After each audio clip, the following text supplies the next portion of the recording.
There is a place deep in the ocean where pressure is 1,000 times stronger than that we're used to at the surface. This force is enough to turn an unprotected human into dust instantly. Well, maybe more like mud. Anyway, that's why explorers need some serious preparation and equipment to survive in such extreme conditions down in the Mariana Trench. It is as wide as 20 national malls in Washington, D.C., and about 1/5 as long as the diameter of Earth. People who went all the way down describe it as a chilly, quiet, and very peaceful place. They saw a bright blanket of red and yellow rocky outcrops, and there was a whole variety of unique, small, translucent animals. The popular myth is that more people have gone to the moon than to this deepest place on Earth is not true, though. In total, 24 humans flew to the moon, and at least 27 brave souls dove down to the Mariana Trench. Most of them were explorers and not proper scientists. They just go there for the thrills and also to collect video evidence of different wildlife, geological formations, and human-made objects. Humans started traveling around space and into the ocean depths at around the same time. The first moon landing was in 1969. And the first person to go down the Challenger Deep, the deepest part of the Mariana Trench, did so in 1960. This unusual location got its name after the British ship HMS Challenger, which first located this massive drop in the ocean floor at the end of the 19th century. It would take 8 more decades before the first human went down to it. Explorers didn't manage to do it in a conventional submarine. They used a type of submersible called a bathyscaphe. The Swiss oceanographer Auguste Piccard designed his own in 1953. 7 years later, the submersible managed to do the impossible. It had reached a depth of nearly 36,000 feet. But what explorers saw was merely a fraction of the trench's full size. The fact that it is so huge of the Mariana Trench is just one of the reasons why it's mostly unexplored today. The absence of light is another major issue. Sunlight is incapable of reaching such profound depths, so the entire trench from top to bottom lies in absolute darkness. Because of such conditions, the ecosystem is a lot different than the shallower regions of the Pacific. This puts immense pressure on marine wildlife. Yeah, the pun is intended. Another reason why it's so challenging to survive there is the temperature. Water freezes at 32 degrees Fahrenheit. At the bottom of the Mariana Trench, the ocean is just a couple of degrees above freezing. One of the factors that hasn't let this area turn into a giant icicle is the fact that salt water has a slightly lower freezing point. The other reason is geothermal energy that warms the ground at the bottom of these just enough for it not to freeze. That's why submersibles need to have proper insulation to navigate these icy conditions. When they reach the bottom, researchers find out that this desolate and harsh climate is home to several animal species. They encountered arrow-toothed eels, snailfish, and spoonworms at various depths. There were even strange-looking translucent sea cucumbers and shrimp-like amphipods. The biggest surprise was microbial mats thriving on methane and hydrogen from the mud. Among the species, the Mariana snailfish looks like a master of the environment that can go farther and deeper into the trench to feed on prey than its competitors. Despite its seemingly fragile appearance, the snailfish has adapted to withstand extreme pressures, a superpower it wouldn't be able to survive without. The exotic life forms that live deep down aren't normal-sized, since deep-sea gigantism makes them grow significantly larger than their counterparts in other ecosystems. One example is the giant tube worm, which can be 6 feet long. Science has a hard time explaining the exact cause of this form of gigantism. Thermal vents are just one of the possible explanations. All of these factors might help explain the huge time gap in researching the Mariana Trench. The first successful dive after the 1960 expedition came only in 2012. That's when the famous Canadian film director James Cameron went down in the deep-sea Challenger. Because few scientists have gone that deep before or after Cameron, There is no map of the deepest point on our planet. We know very little about the oceans that cover 2/3 of the Earth's surface. Researchers have mapped out only 5% of them so far. Science still has a lot to discover in the Mariana Trench and other unexplored places on our planet. The Amazon rainforest stands as the best example of the world's most unexplored regions. The list of reasons why this part of South America is unknown starts with its wildlife: jaguars, anacondas, piranhas, black caimans, and Brazilian wandering spiders are just some of the creatures that pose a risk for researchers. Relentless year-round rainfall induces heavy flooding. Add to all this some treacherous river currents, and you can see why scientists have mapped such a small percentage of the Amazon to date. In just one region of Brazil, near Peru, there are at least 14 tribes that have never had contact with the outside world. The national authorities intend to keep it that way. Isolation of these indigenous people is the best way to protect their future. The same goes for a remote island in the Indian Ocean. After the tragic tsunami of 2004, helicopters flew over North Sentinel Island to make sure its inhabitants were alive and well. Meanwhile, the Sentinelese weren't thrilled. They took up bows and arrows to drive away the unwanted visitors. This tribe is one of the last uncontacted tribes on Earth.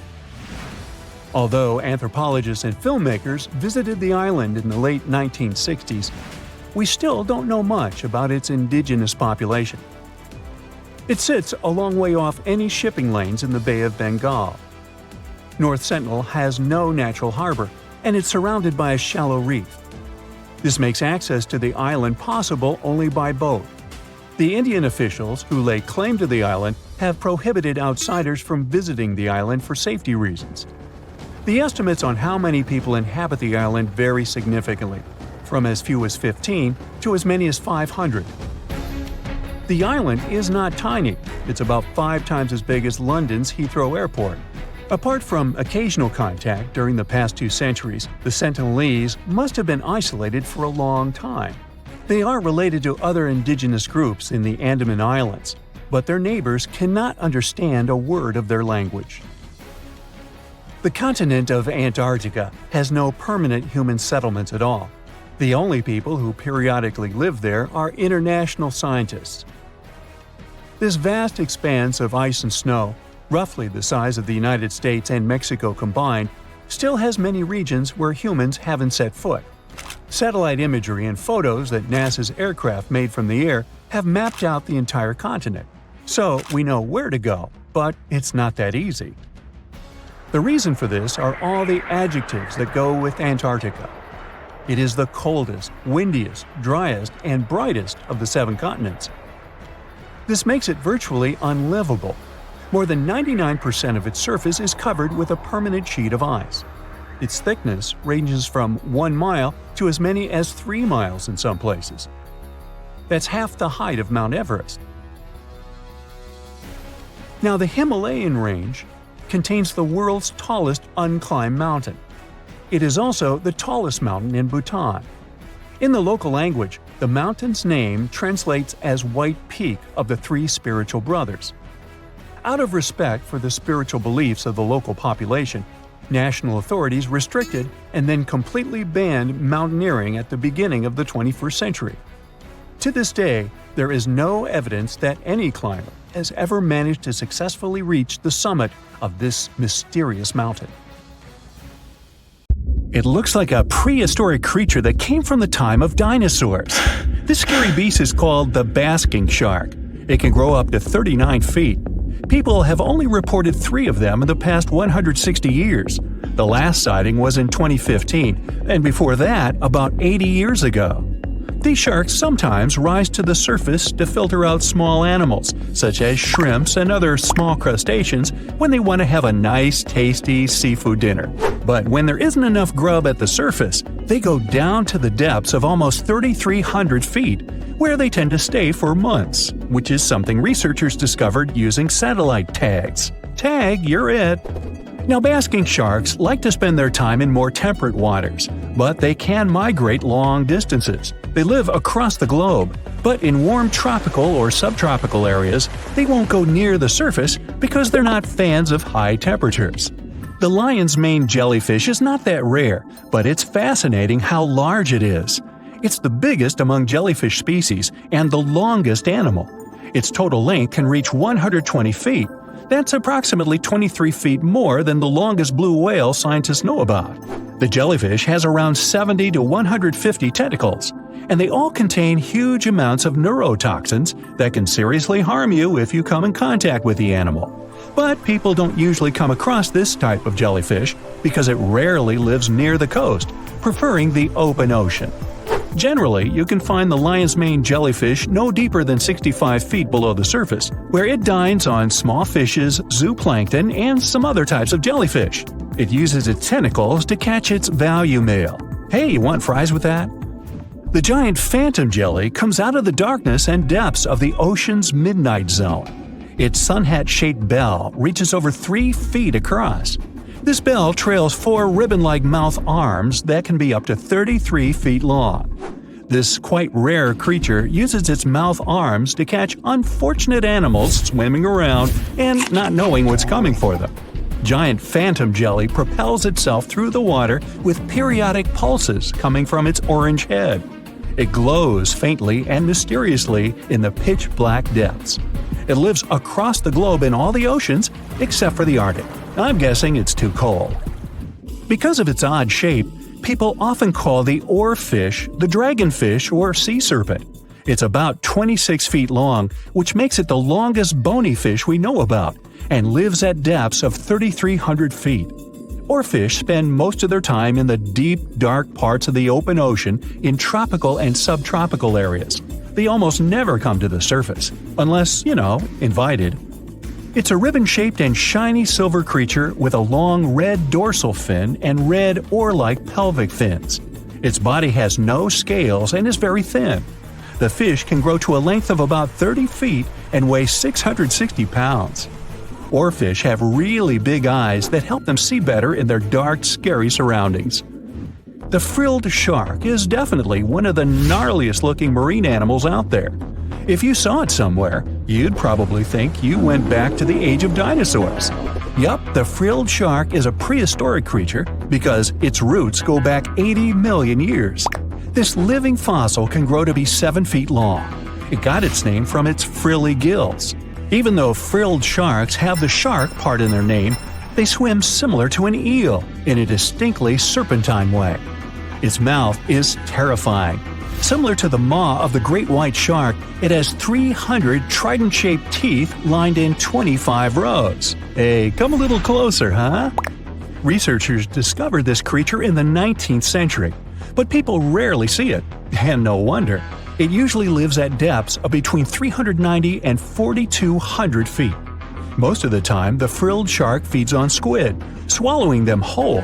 Its long jaws allowed the frilled shark to gape extra wide and swallow animals half as long as its entire body.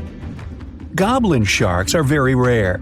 Researchers have spotted fewer than 50 of them in more than 120 years. But maybe that's for the best, since we're talking about a pretty scary fella with a narrow snout and sharp teeth. It's also capable of thrusting its entire jaw outward when it wants to catch something. Sounds familiar. As it's lurking through the dark depths of the ocean, a goblin shark sees a small squid that looks quite yummy. The dangerous animal inches toward the squid. When the poor creature notices the predator, it tries to dart away, but it's too late. The shark has already thrust its jaw the whole 3 inches out of its mouth. This jaw is connected to the flaps of skin the shark can unfold. This helps a lot because the goblin shark is a sluggish animal, so it's pretty hard for it to chase its food. After finishing its lunch, the goblin shark puts its jaw back in its mouth and swims away as if nothing's happened. Goblin sharks mostly live at the bottom of the ocean. Like many other shark species, they prefer swimming alone. Here's a silver-colored creature with very rough skin. That's the ocean sunfish, with a total length of almost 11 feet. Its other name is mola. The ocean sunfish is the heaviest of all bony fish out there. People sometimes call it a swimming head because of its bizarre appearance. These creatures have such a weird shape because they're born with a back fin that never actually grows. It just folds into itself as the animal matures and creates a rounded rudder. The sunfish is a bit clumsy. It moves with the help of its mighty fins that allow the animal to swim on its side. This marine inhabitant is a solitary creature. It mostly feeds on zooplankton and jellyfish. The spotted wobbegong is one of the world's rarest sharks. It grows to be more than 10 feet long. It may not look as terrifying as some of its shark relatives, but it's pretty good at catching unsuspecting animals swimming past, mostly during the night. The animal has a spiracle, which is why it can breathe while staying still at the bottom of the ocean. It's motionless most of the time, which is why you can barely notice it. Its flat body and large pelvic and pectoral fins blend in with the underwater terrain. That's why they're so good at hiding.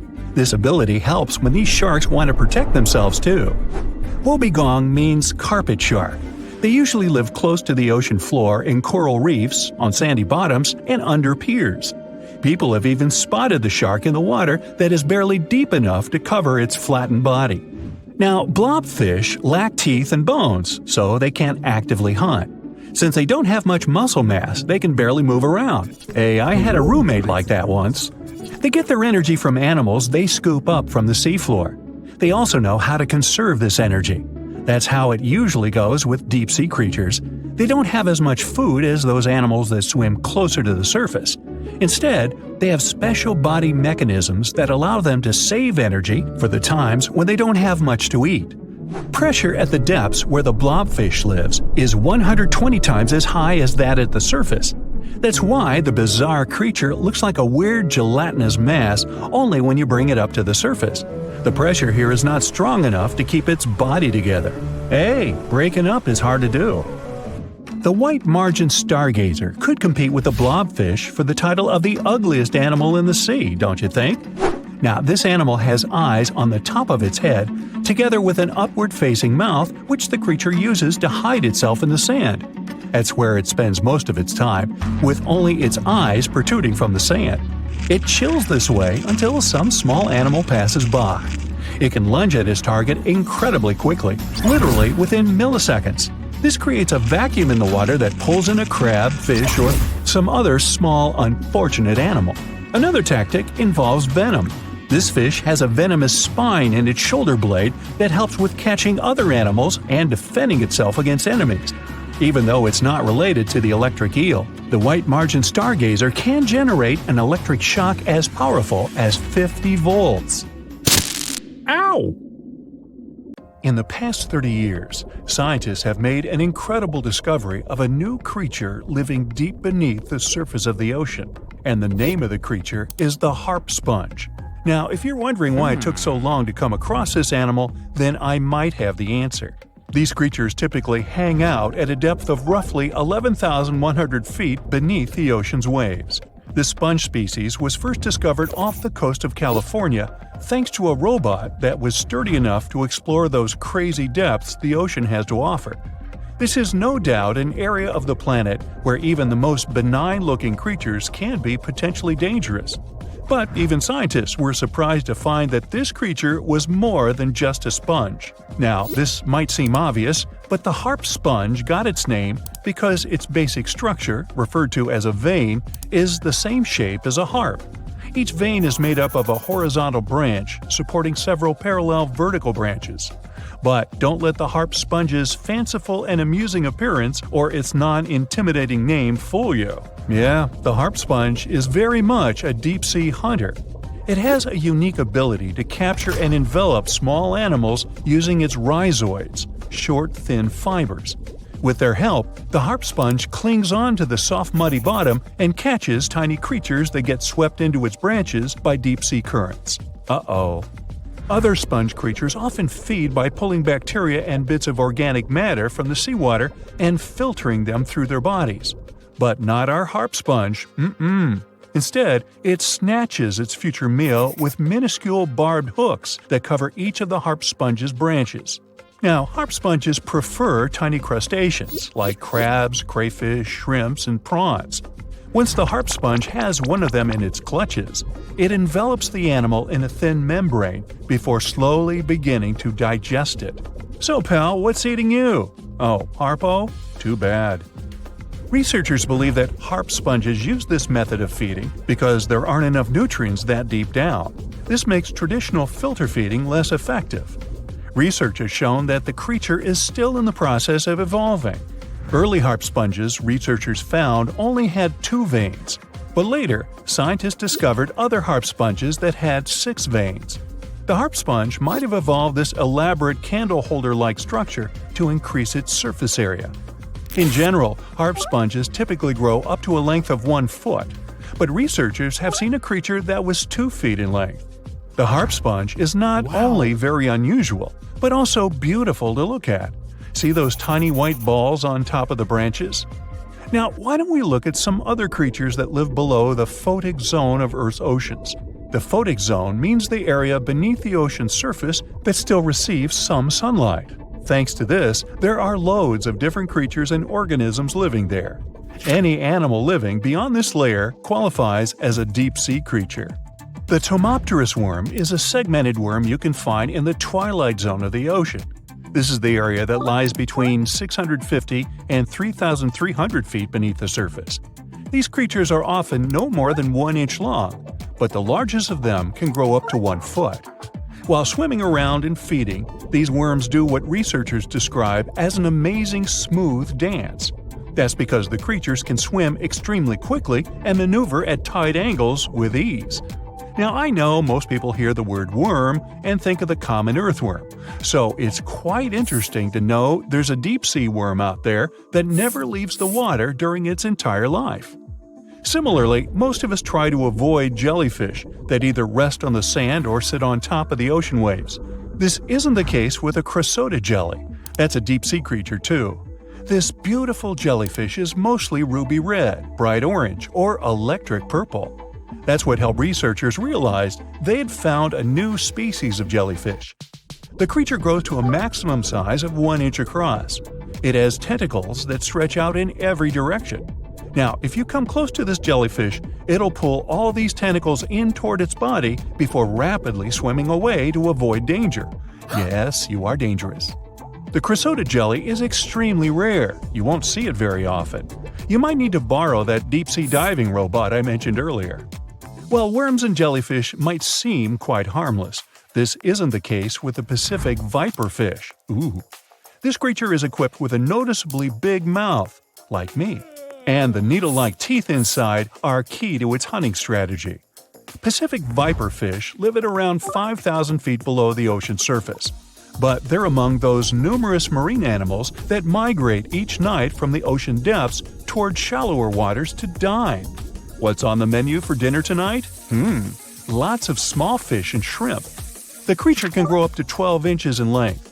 Its 2 front fangs, which stick up from the fish's bottom jaw past its own eyes, are especially dramatic. When the fish unhinges its jaw, its mouth can open wide enough to engulf smaller animals, and the teeth form a cage to prevent an escape. Now, have you ever seen an underwater creature that looks like a strawberry? Trust me, it does exist. Just look at these dots on the strawberry squid. The creature has a big eye and a smaller one. You might think this unconventional pairing would be awkward and uncomfortable, but it's actually the opposite. The big left eye looks upward. It spots shadows cast by other animals in the dimly lit waters above. The eye's tubular shape helps it collect as much light as possible. On the other side of the squid's head, you can see its right eye. It's small and looks downward. This eye searches for flashes of bioluminescence produced by animals lurking in the darker waters below. Now, bioluminescence means the production and emission of light by living organisms. By the way, the squid has a nickname. And no, it's not Squiggy, although that's a great one. It's known as the cockeyed squid. This is simply due to the remarkable difference in size between its 2 eyes. I think I like Squiggy better, and so it goes. Since light doesn't reach the deep sea, the strawberry squid's body actually looks black. This helps the creature hide from enemies, such as sharks and dolphins. In general, the strawberry squid grows to a length of 5 inches. It typically lives around 3,000 feet below the surface, but floats to shallower waters at night. Now, the feather star is a marine creature without a backbone, but with feather-like arms that radiate from the center of its body. These creatures first appeared around 200 million years ago.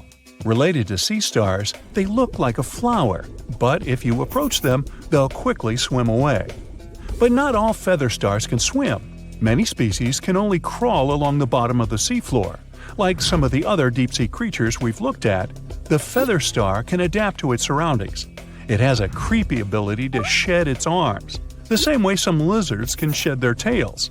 This also helps them escape from their enemies. Feather stars live all across the globe, from the equator to the poles, from the shallow waters on top of reefs to the deep, deep sea. Now, given that we're dealing with mysterious creatures, the name of this one is quite fitting. The swift vampire squid should be the official symbol of life in the deep sea. The animal has a dark red body, huge blue eyes, and a cloak-like web that stretches between its 8 arms. This, along with its name, may suggest that the creature is some form of a terrifying hunter. In reality, though, the vampire squid is a soft-bodied, timid creature, about the size, shape, and color of a football. It grows to roughly 12 inches in length and lives 3,000 feet below the waves. There's almost no oxygen there, but also relatively few predators. Whew, I think I'll need to decompress from this one.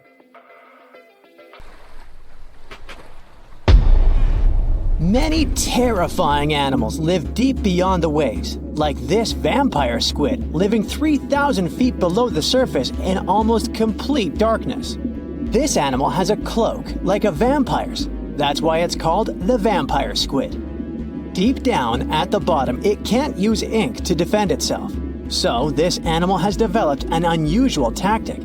It glows slightly to scare away predators. If this tactic fails, the vampire squid can turn its body inside out, revealing tiny spikes. When you translate its scientific name, Vampiroteuthis infernalis, it literally means vampire squid from the nether. Despite its terrifying looks, it's a harmless ocean animal. This previous creature was not from space, but this object definitely is. Before Elon Musk found a way to reuse rockets, NASA would simply drop old ones after launching astronauts into space, most of the time in the ocean or deserts. In 2012, Jeff Bezos launched a mission to find the Apollo 11 rocket. They found it by using sonar, but it was in terrible condition. It was sitting on the bottom of the ocean, not far from the predicted site. They were able to rescue the engine and reconstruct 2 of them. The most famous lost city is Atlantis, but sadly, we still haven't discovered it. However, Heraklion was also just a myth until one British pilot saw something that looked like a city while flying over the Mediterranean Sea. He reported it, and 60 years later, a group of divers went there. They were shocked when they found an entire city underwater. It was loaded with artifacts that could tell us a lot about the history of the place. Now it's one of the best underwater archaeological sites in the world. It's believed that the rising sea caused the whole city to go underwater. The Titanic sank in 1912. The wreck was claimed to be officially discovered 74 years later.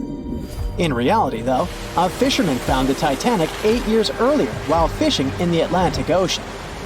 He was pulling out his net when he spotted a head stuck in it. Luckily, it was just a doll's head. Years later, after the fisher had passed away, his son sold the doll to a doll collector. She did a lot of digging and research on every person who had a porcelain toy on the Titanic. She found the owner of the doll. Ava Hart was on the Titanic and had a doll with her. Ava survived the catastrophe by a miracle, but her toy didn't. Hart even wrote about the doll in her journal, and every detail matched the toy found by the fisherman. The tripod fish lives deep in the abyssal zone, around 20,000 feet below the surface. It's adapted to such immense depths and uses its tripod fins to stay still on the bottom. This creature doesn't have big eyes, but even if it did, these eyes would be useless in the darkness. Instead, the tripod fish uses its fins like antennas to detect any movement in the water. This creature doesn't have much luck when it comes to its love life, so it had to develop unique tactics to reproduce. One fish can be both male and female. The next bizarre creature is the lizardfish. It has tons of razor-sharp teeth, a huge mouth, and really big eyes, which it uses for hunting. All this makes the animal look freaky. The lizardfish lives at depths of around 11,000 feet in the midnight zone, where there is zero light. This freak of nature basically eats everything it can fit inside its mouth, from small fish to other lizardfish. On the other hand, when they see other reptile fish, they probably fall in love instead, because finding mates at those depths is not an easy task. Like the tripod fish, the lizardfish can be both male and female at the same time. When you think of a river, you usually picture it on land. Still, nature is quite unpredictable, and it created a river flowing under the ocean in California. It's running at a depth of around 2 miles. This river has everything that an ordinary river has: sunken logs, trees, and rocks. And despite its uniqueness, it's not the only one in the world. There are also others in the Amazon and Greenland. A terrifying creature was discovered near Angola's coast by a remote operating vehicle. It looks like it doesn't have a head or a body. It was sitting at a depth of around 4,350 feet below the surface. After doing research, scientists concluded it wasn't anything from a sci-fi movie. It was just a cluster of siphonophores stuck together. In 2015, some random guy was diving in Caesarea, and something shiny caught his eye. He reached out, grabbed it, and realized it was a gold coin. After that, he examined the bottom and found out that there were many more. He reported the incident to the local authorities, and they concluded that he had found Arabic treasure. The coins were made of solid 24-karat gold and were a few thousand years old, but due to the perfect salinity and temperature, they looked brand new. The coins belonged to a ship carrying cargo. It was caught up in a storm and unfortunately sank. One of the weirdest things ever discovered was found in the Baltic Sea. It's an anomaly that looks as if it was created by a different civilization. It was discovered by Swedish researchers, and they basically had no idea what it was. They had to ask tons of other scientists for their opinions. When you look at this formation from above, it's 200 feet long and looks exactly like a fallen spaceship. It's hard to believe that it's a natural formation. But, spoiler alert, it's totally made by nature because the Baltic Sea has gone through many erosions throughout history. Most likely, the bizarre formation is the result of these processes. A group of divers in Madagascar were shocked when they found this 7-foot monstrosity of a knife on the seafloor. The speculation started immediately, and many said that the knife was from some giants that had fought megalodons and lived on Earth thousands and thousands of years ago. That could make a nice story, but the knife is most likely a movie prop that was lost at sea. One of the ocean's most bizarre animals is the frilled shark. It's believed that this fish is the reason for all those sea serpent stories that sea explorers of the past wrote about. These animals live pretty deep in the ocean, but sometimes they can be seen in shallow waters. It's super rare, but possible. The frilled shark has a big mouth sporting around 300 teeth. It also has a long body that looks like a lizard's, and it is truly a unique species of shark. Its prey can be half of its size because this shark's stomach is like that of a snake, and it can swallow huge fish or crustaceans. Spotting a few worms in your garden is no big deal, but after seeing a 26-foot-long one in the ocean, you will make your wetsuit a little wetter. This worm is super rare, and it's completely harmless to humans. It's actually not a giant worm. It's a cluster of zooids that are stuck together in a worm-shaped formation. They usually only eat plankton, bacteria, and other tiny things that can be found in the ocean. Probably the scariest thing in the ocean that is 100% real is the magna pinna, which can be found at crazy depths of 20,000 feet below the surface. This monster looks like an underwater Slender Man, but it's just a squid with really long tentacles that can reach a terrifying size of 8 feet. This guy has only been seen a few times, and basically, we don't know much about this creature so far. There are plenty of fish in the sea. Some of them look totally like Nemo or Dory. Then there's the butterfly fish and fancy guppy, which is indeed really fancy. And then there's... What on earth is that? I would definitely not pay for a diving experience to see this guy. The anglerfish has the unofficial title of the ugliest animal in the world, but I wouldn't dare to break that news to it.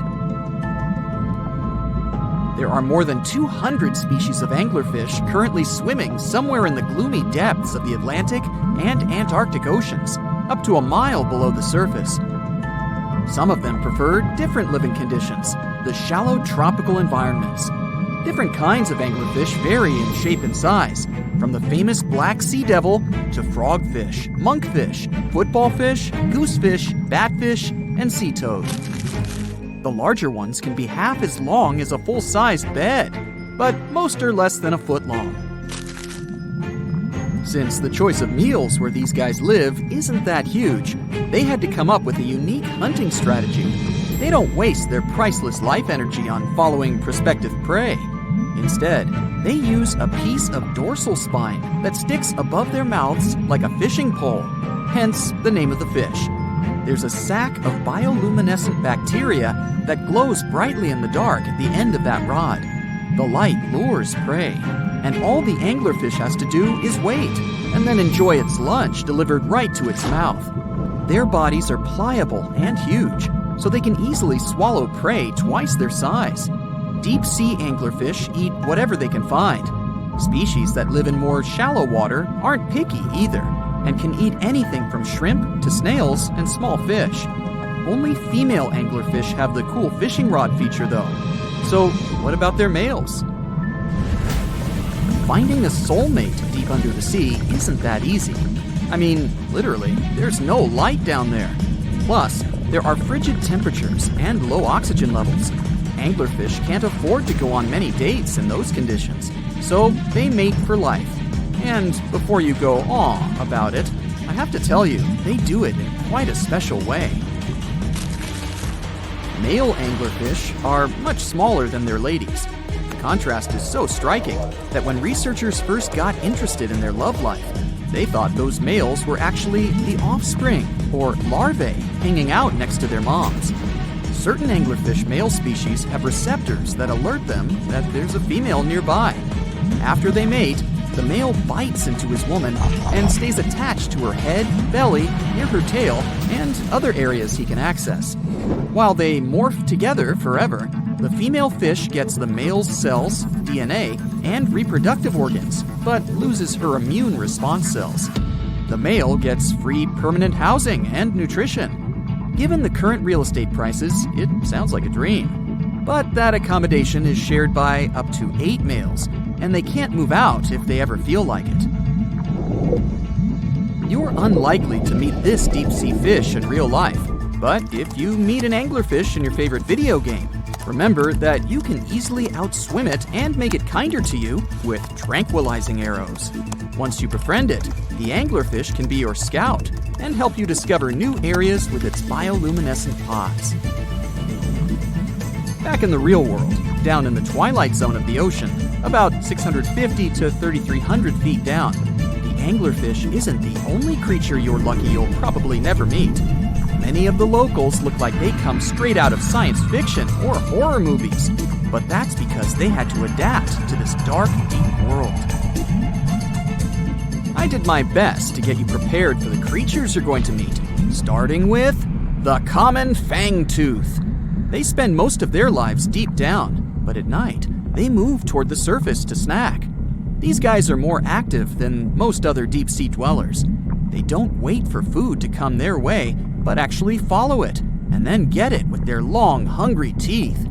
They don't have a built-in light bulb like the anglerfish, so they've developed a great sense of smell and use as much sunlight as they can get there in the depth to get around. Sometimes, even the shadow of a passing by prospective prey is enough for them to switch to action mode. And though they don't look too charming, they're completely harmless to humans if you ever run into one of these guys. Stoplight Loosejaw sounds like a great name for an alternative band, but it's actually another deep-sea resident with sneaky hunting habits.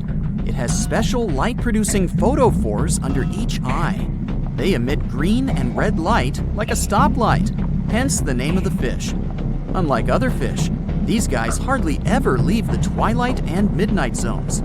Their lower jaw is a quarter of the total body length, and the stoplight keeps it open all the time, hoping to get some lunch. It looks like a ferocious predator, but mostly prefers zooplankton with an occasional dessert of shrimp, krill, and fish. I'm sure you didn't expect to meet a hybrid of an eel and a bird, but here it is! The slender snipe eel has a beak, much like that of a bird, with curving tips. The beak is equipped with tiny hooked teeth that the eels use to catch the antennae of delicious shrimp. And it sure is slender, stretching up to 5 feet and weighing only a few ounces. Scientists don't know all of this guy's secrets, since it's pretty tricky to study in their natural habitat. But it looks like they only produce offspring once in a lifetime, and then pass away. Glass squids like to take it easy in life and literally go with the flow. They're filled with a solution which is lighter than water, so they don't have to make any effort to move around the deep sea looking for food and partners. These creatures are transparent, so they blend into any landscape and don't even cast a shadow while moving. Talk about a great survival tactic. If danger finds it anyway, it can transform into a lumpy ball, pushing its head and tentacles into its mantle cavity. It can also release ink into the mantle and go from transparent to black. The same ink can protect it against hungry whales and seabirds. Another tactic they use to scare off predators is to activate their light-emitting organs around their eyes. I'm getting hungry. Maybe I can snack on this sea cucumber. Ouch, it's moving! So I guess it doesn't belong in a salad after all. These soft-bodied fellows live in all parts of the ocean, from shallow waters to the deep underwater world. Most of them slowly move around with their tiny feet, but some crawl around by flexing their bodies. Sea cucumbers can shed their internal organs when there's a predator approaching. Those sticky organs distract the intruder, and the happy cucumber moves on and just grows the organs back. What's that glistening in the distance? Looks like someone dropped gems in the water. That's a sea sapphire, also known as the most beautiful animal you've never seen. Some males of this type of copepod can change color from deep blue to purple, red, or gold. 1 second later, it's gone. And it's back, shimmering bright. The secret to this magic is that their bodies are transparent and reflect light differently at certain angles. It looks like it's their way of communicating between each other and attracting mates. Female sea sapphires don't have the same superpower, but their eyes are bigger compared to males, probably to spot them from a distance. Males roam wild and free, and their ladies stay in the crystal palaces of strange barrel-shaped jellies called salps. Now, the Mariana Trench is the deepest and probably the most enigmatic place on Earth, whatever that means. Bizarre creatures, such as deep-sea anglerfish, frilled and goblin sharks, barrel-eyed fish, hatchet fish, live in a crescent-shaped trench in the western Pacific. Just 3 people have ever descended down the Challenger Deep in the southern end of the Mariana Trench. There, at a depth of almost 11,000 feet, vents are bubbling up carbon dioxide and liquid sulfur. Mud volcanoes erupt under the pressure 1,000 times greater than at the surface. And so, it's no place I want to go. So bye! Get back in there. Alright, since you clicked, Yeah, you're about to visit places no less mysterious and creepy than the Mariana Trench. Your first stop is Mexico, the Yucatan Peninsula to be precise. See those bottomless sinkholes filled with crystal clear water? It's fresh water that overlies salt water seeping from the sea. The sinkholes are called cenotes. The Mayans believed these natural wells were the gateways to the underworld. Thousands of cenotes, created by collapsed limestone bedrock, form one of the world's longest underwater cave systems. You can easily get lost in this tangled, mysterious network. Now it's time to visit the Caribbean. There, you'll get to a depth of almost 8,000 feet to see the Van Dam vent field. The hydrothermal vents fire out streams of muddy, scalding water, with a temperature reaching 400 degrees Fahrenheit. That's almost enough to bake a pizza.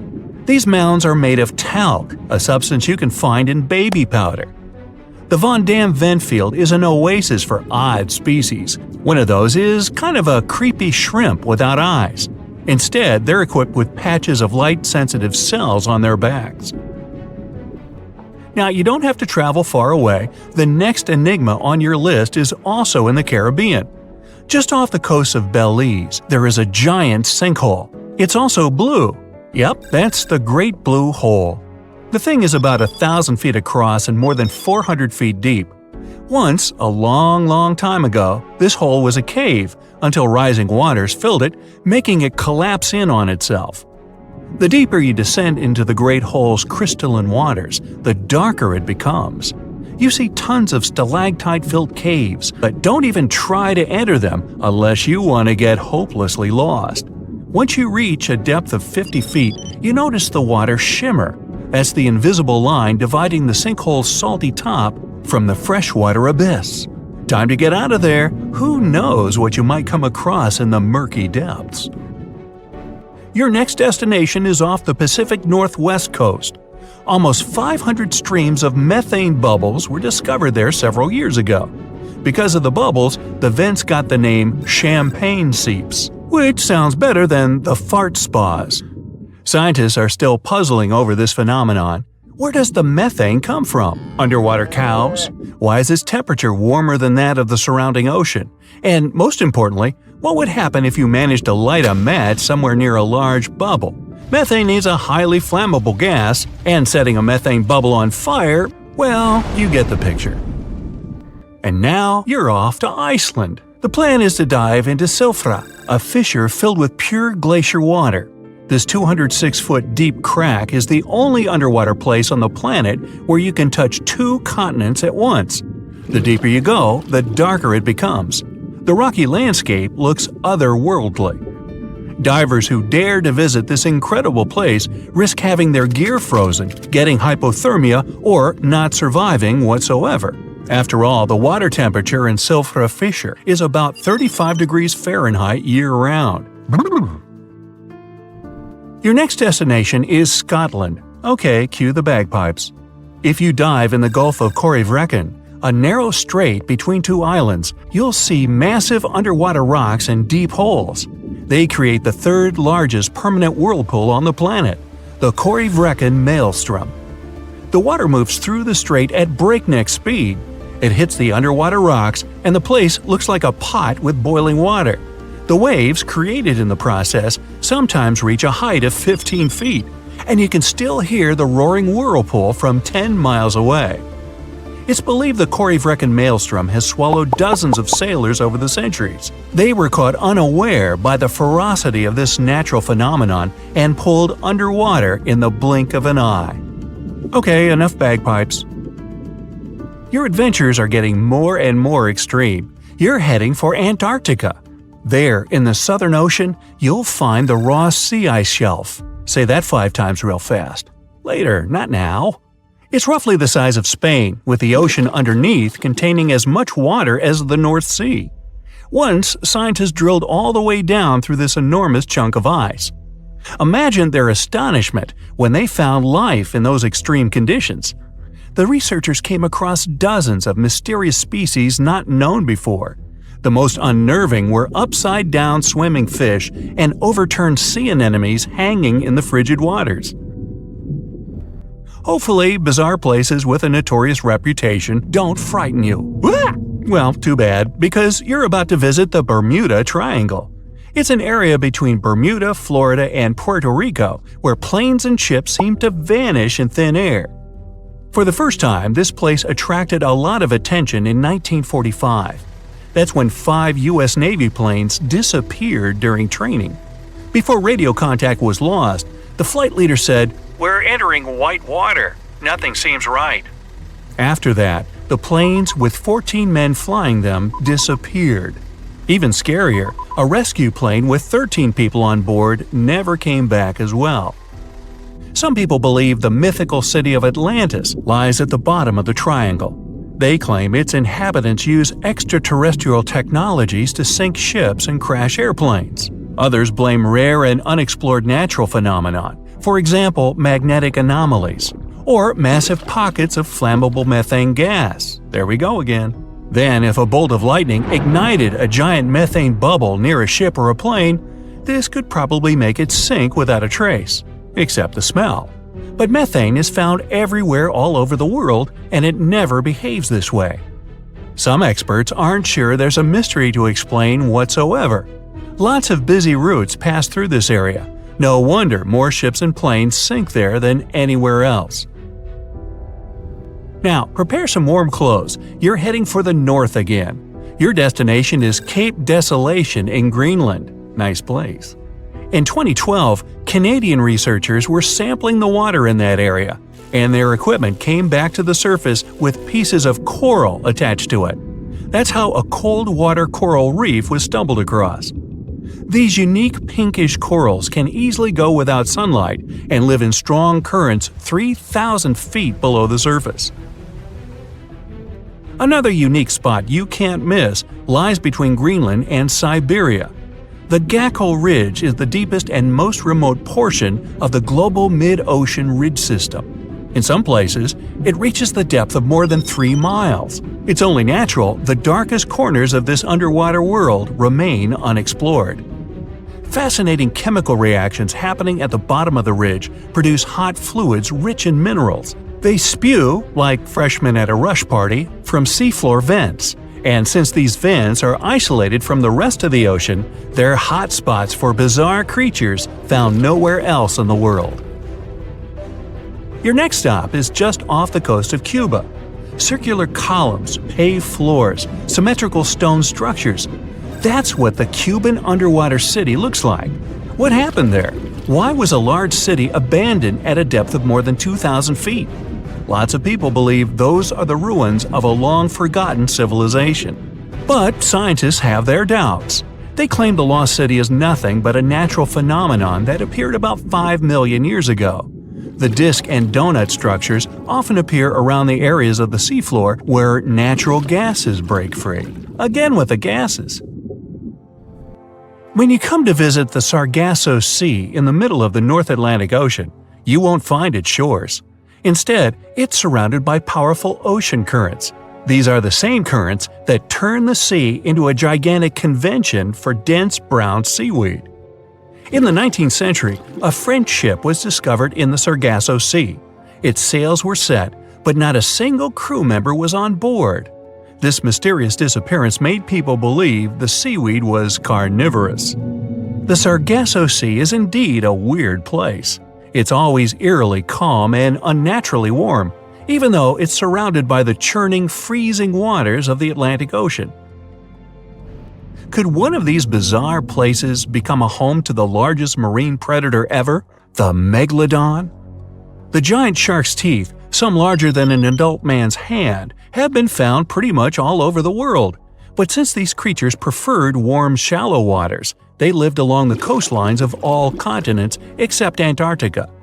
In other words, it'd be a waste of time to search for the giant predator in the depths of the Mariana Trench, in Greenland, or in Mexican cenotes. But then, could it choose the waters of the Caribbean to hide from the hustle and bustle of the modern world? Don't get your hopes up. There's been no proof the megalodon does exist these days. It wasn't a shy, elusive animal, and still, no one has seen this shark lurking around recently. Not even near the fart spas. Are you a pro swimmer, brave enough to take a dip in any ocean or sea? Bad news. There are some places you should avoid no matter how well you swim or dive. Some of these places have dangerous underwater rocks, strong currents and tides. Others are famous for legends about monsters and mysterious creatures. So let's dive into this aquatic horror show. Have you ever heard the word the strid? It's a variation of the word the stride that is used in Yorkshire. And it refers to a narrow section of the river wharf that's so small you could jump over it. But don't be fooled by its size, it's one of the most dangerous spots around. Even taking a step into the water can have dire consequences. The river wharf has a forceful current, and since the strid is so narrow, it's even stronger in that area. The intense water flow has eroded the limestone around the strid, which created hollow spaces much deeper than the rest of the riverbed. Here's the secret. The current has also weakened the banks of the strid from below. So, the ground you're standing on, admiring the rapid flow, is probably just a fragile ledge hanging over treacherous waters. There's no record of anyone who found themselves in the water of the strid and found their way out of it. And the worst part? You wouldn't even guess that this innocent-looking stream could be such a danger. So, my advice to you, my friend, is to stick to a safer body of water for your aquatic adventures. If you're looking for a weekend getaway in California, Horseshoe Lake is the spot for you. It's got everything. Sandy beaches, hiking trails, and picnic areas, but wait, there's more to it than meets the eye. This lake has a dark side, namely around 100 acres of dead trees that surround it.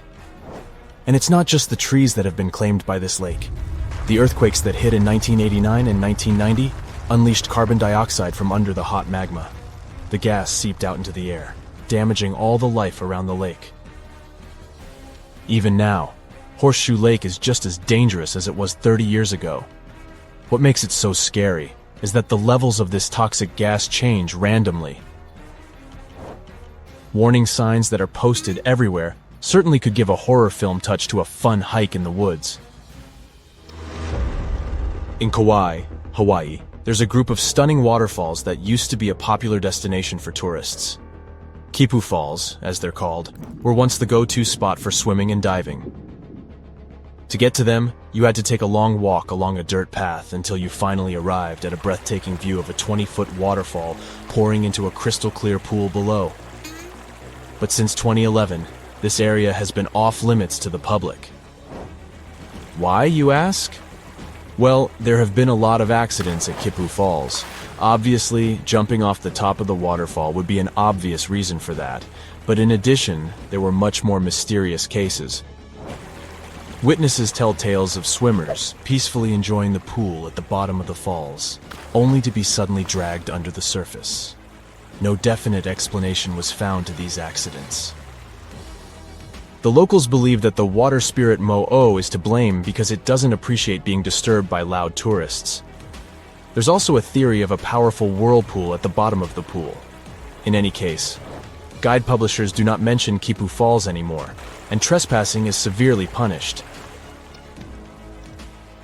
The Samisen Hole, located in the Gulf of Thailand, is the ultimate spot for thrill-seeking divers, but it's also the most dangerous one. With a drop of 280 feet, it's the deepest diving site in the region. But its depth is not the only reason it is considered a place to avoid. The area is a major shipping zone for giant oil tankers. The strong currents around the hole make diving even more treacherous. And if that's not enough, the Samisen Hole is also home to deadly barracudas that could easily attack unsuspecting divers. The water is so murky that visibility is nearly zero, making it challenging to spot these aggressive sea creatures. All in all, the Samisen Hole is a breathtaking but extremely hazardous spot that should only be explored by experienced divers with nerves of steel. Let me tell you about New Smyrna Beach, the shark attack capital of the world. If you're looking for a relaxing vacation spot in Volusia County, Florida, you may want to reconsider this beach. The waters around New Smyrna Beach are teeming with fish, which attracts a lot of sharks. In fact, there have been so many shark attacks reported in this area that it's earned the title of the shark attack capital of the world. Even scientists have warned that if you go for a swim there, you're bound to get up close and personal with at least one of these creatures. We are talking about a distance of 10 feet, and in many cases you wouldn't even notice it. To make matters worse, the bull shark, one of the most dangerous and aggressive types of sharks, has been spotted in these waters. Once again, Kauai is on our list.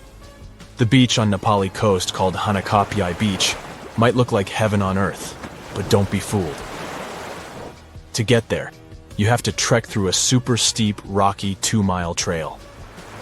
There are no lifeguards on this remote beach, so even if you decide to take a dip in the water, you're on your own. The biggest threat to your safety is the incredibly strong rip currents. They are almost always present because there are no reefs to shield the shore. And if someone gets caught in one, there's no safe place to swim to for miles. The nearest safe beach is 6 miles away. Trust me, this beach doesn't have the best track record in terms of safety, so it's highly advised that you stay out of the water if you end up at this beach. Let me tell you about a place that looks like it's straight out of a horror movie. We're talking about Berkeley Pit, which is an artificial lake situated in Butte, Montana. The first thing you'll notice about this place is that it has an eerie blood-red color that can only be described as unsettling. You might be tempted to take a dip, but that would be a grave mistake. Don't even touch it. The water is extremely dangerous due to the heavy metals present in it, such as cadmium, arsenic, zinc, lead, and copper. They come from the rocks that surround the lake and make the water super acidic. In fact, this place used to be an open-pit copper mine, hence its color. So if you want my advice, avoid this place like the plague. There are 3 lakes in Africa that maybe are the most dangerous places of all that I have mentioned so far. They're all located in Africa. Lake Monoun and Lake Nyos in Cameroon and Lake Kivu in Rwanda are all like ticking timers ready to go off. They were formed over underground pools of molten rock, and sometimes this molten rock releases toxic gases like methane and carbon dioxide right into the water. When this happens, the gases can build up until they suddenly burst out of the water, creating massive waves that can wipe out everything in their path. This type of outburst is called a limnic eruption, and it can release a cloud of poisonous gas that can be harmful to everything in the vicinity. The most terrifying part? These explosions can happen at any moment with no warning. So if you ever find yourself near one of these lakes, you'd better be on high alert, because you never know when the next accident might happen. Maybe you know other places you wouldn't recommend for a fun swim? Share your anti-recommendations in the comments below. The stonefish. Stonefish aren't going to win any beauty contests, unless the pageant is for best rock look-alike. Their tiny unreflective eyes and rough skin blend in perfectly with their environment. A large head, an even bigger mouth, and a home full of, yeah, it's rocks. And just because you're on the beach doesn't mean you're safe. Stonefish can survive for 24 hours out of the water. Stepping on one or even handling one won't be that fun. Their dorsal fin spines have extremely strong venom. It shoots out when they get stepped on, and it can lead to paralysis or even heart failure. You'll need help fast. No wonder they're one of the most dangerous creatures in the water, or anywhere. Be careful when scrambling around rocky areas. They love to play hide and seek. The deep-sea dragonfish. If there were a prize for the most hideous fish in the ocean, the deep-sea dragonfish would win. With slimy, scaleless skin, massive teeth, and a face only a mother could love, this bad boy of the sea is nothing to mess with. It likes to swim between 700 feet and 6,000 feet below the surface of the ocean, where the waters are the darkest and coldest. Along with some other creatures on this list, the deep-sea dragonfish relies on its bioluminescent body parts to catch prey. It also uses its hanging appendage, which boasts a little red light on the end, coming out from its lower jaw. Many fish mistake this little light for prey, luring them right into the jaws of the deep-sea dragonfish. Very clever dragonfish, very clever indeed. the fangtooth. The Mariana Trench is an underwater trench with a depth of 35,000 feet, nearly 7 miles below the ocean's surface. Let that sink in. While scientists know the Mariana Trench exists, it's one of the least explored places on Earth. It's also the deepest area of Earth's oceans. And although many creatures down there probably haven't even been seen by humans yet, scientists have had the creepy pleasure of getting to know the fangtooth. The fangtooth fish shamelessly lives up to its name. Just look at that thing. The fangtooth is carnivorous and feeds on just about anything it can find that gets caught in its sharp-toothed mouth. These fish rely on their contact chemoreception to find prey. In other words, they can sense chemical residue that comes off of other living organisms in the deep sea. This is because they don't have any light-producing cells on their bodies, unlike many other deep-sea fish. On top of all that, it's pretty dark down there, so whatever crosses their path, they chomp on. While these guys look pretty scary, they're not a threat to humans. They only grow about 7 inches long. Even so, I wouldn't want to run into one of these things during a relaxing swim in the ocean. The Dunkleosteus. Strangely enough, this prehistoric fish, known as the T-Rex of the seas, had no teeth. Those were replaced with bony plates that allowed it to have the strongest bite among other monsters of its size. The goblin shark. If you thought the movies about sharks were scary, this next deep-sea creature will make you swear off going for dips in the ocean forever. However, it lives 3,000 feet underwater, so you'll never likely see it face to face. The goblin shark looks like a cross between a shark and a creature from your worst nightmare. These sharks boast a protruding sword-like snout with a jaw that juts out to match. Unlike other sharks that have more of a gray hue, this creepy thing looks not so pretty and pink. Aside from their scary demeanor, what do scientists really know about the goblin shark? Well, not much, except that they can grow up to 18 feet in length. Looks like there's still a lot to learn about these guys, if you dare to. By the way, did you know that sharks don't sleep? Many species have to keep water moving over their gills to get oxygen, so they can't fall into a deep sleep like we do. That's why they stay half awake during rest. Typically, sharks don't even close their eyes. The cookie cutter shark. This shark is a living horror, with lower teeth being big and sharp, while the upper ones are much smaller. When its teeth fall off, the shark eats them to maintain calcium levels. Pretty smart solution for a shark. The frilled shark. Studying the frilled shark is like looking through a portal back to prehistoric times. That's because scientists think that these eel-like sharks haven't changed much since their oldest ancestors roamed the deep sea waters, so they're sometimes referred to as living fossils. These sharks' mouths are filled with a terrifying 25 rows of backward-facing sharp teeth, 300 in total.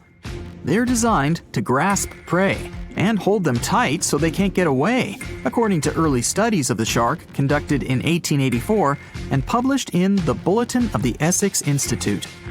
Luckily for swimmers, the frilled sharks live between 390 feet and 4,200 feet below the ocean's surface, so they'll probably never run into them. Probably. This is probably the worst nightmare of any dentist. The northern stargazer. Take a look at this cutie. The northern stargazer is definitely not something you'd wish to see on the ocean floor. This horrid creature hides its body under the sand, leaving its face above to wait for prey. The tasseled wobbegong. Here's another carpet shark on our list. It lies low on the bottom of the sea and patiently waits for its prey to come by. The Australian ghost shark. The Australian ghost shark isn't really even a shark, but a very bony fish. It's also a living fossil. It hasn't changed within the last 400 million years.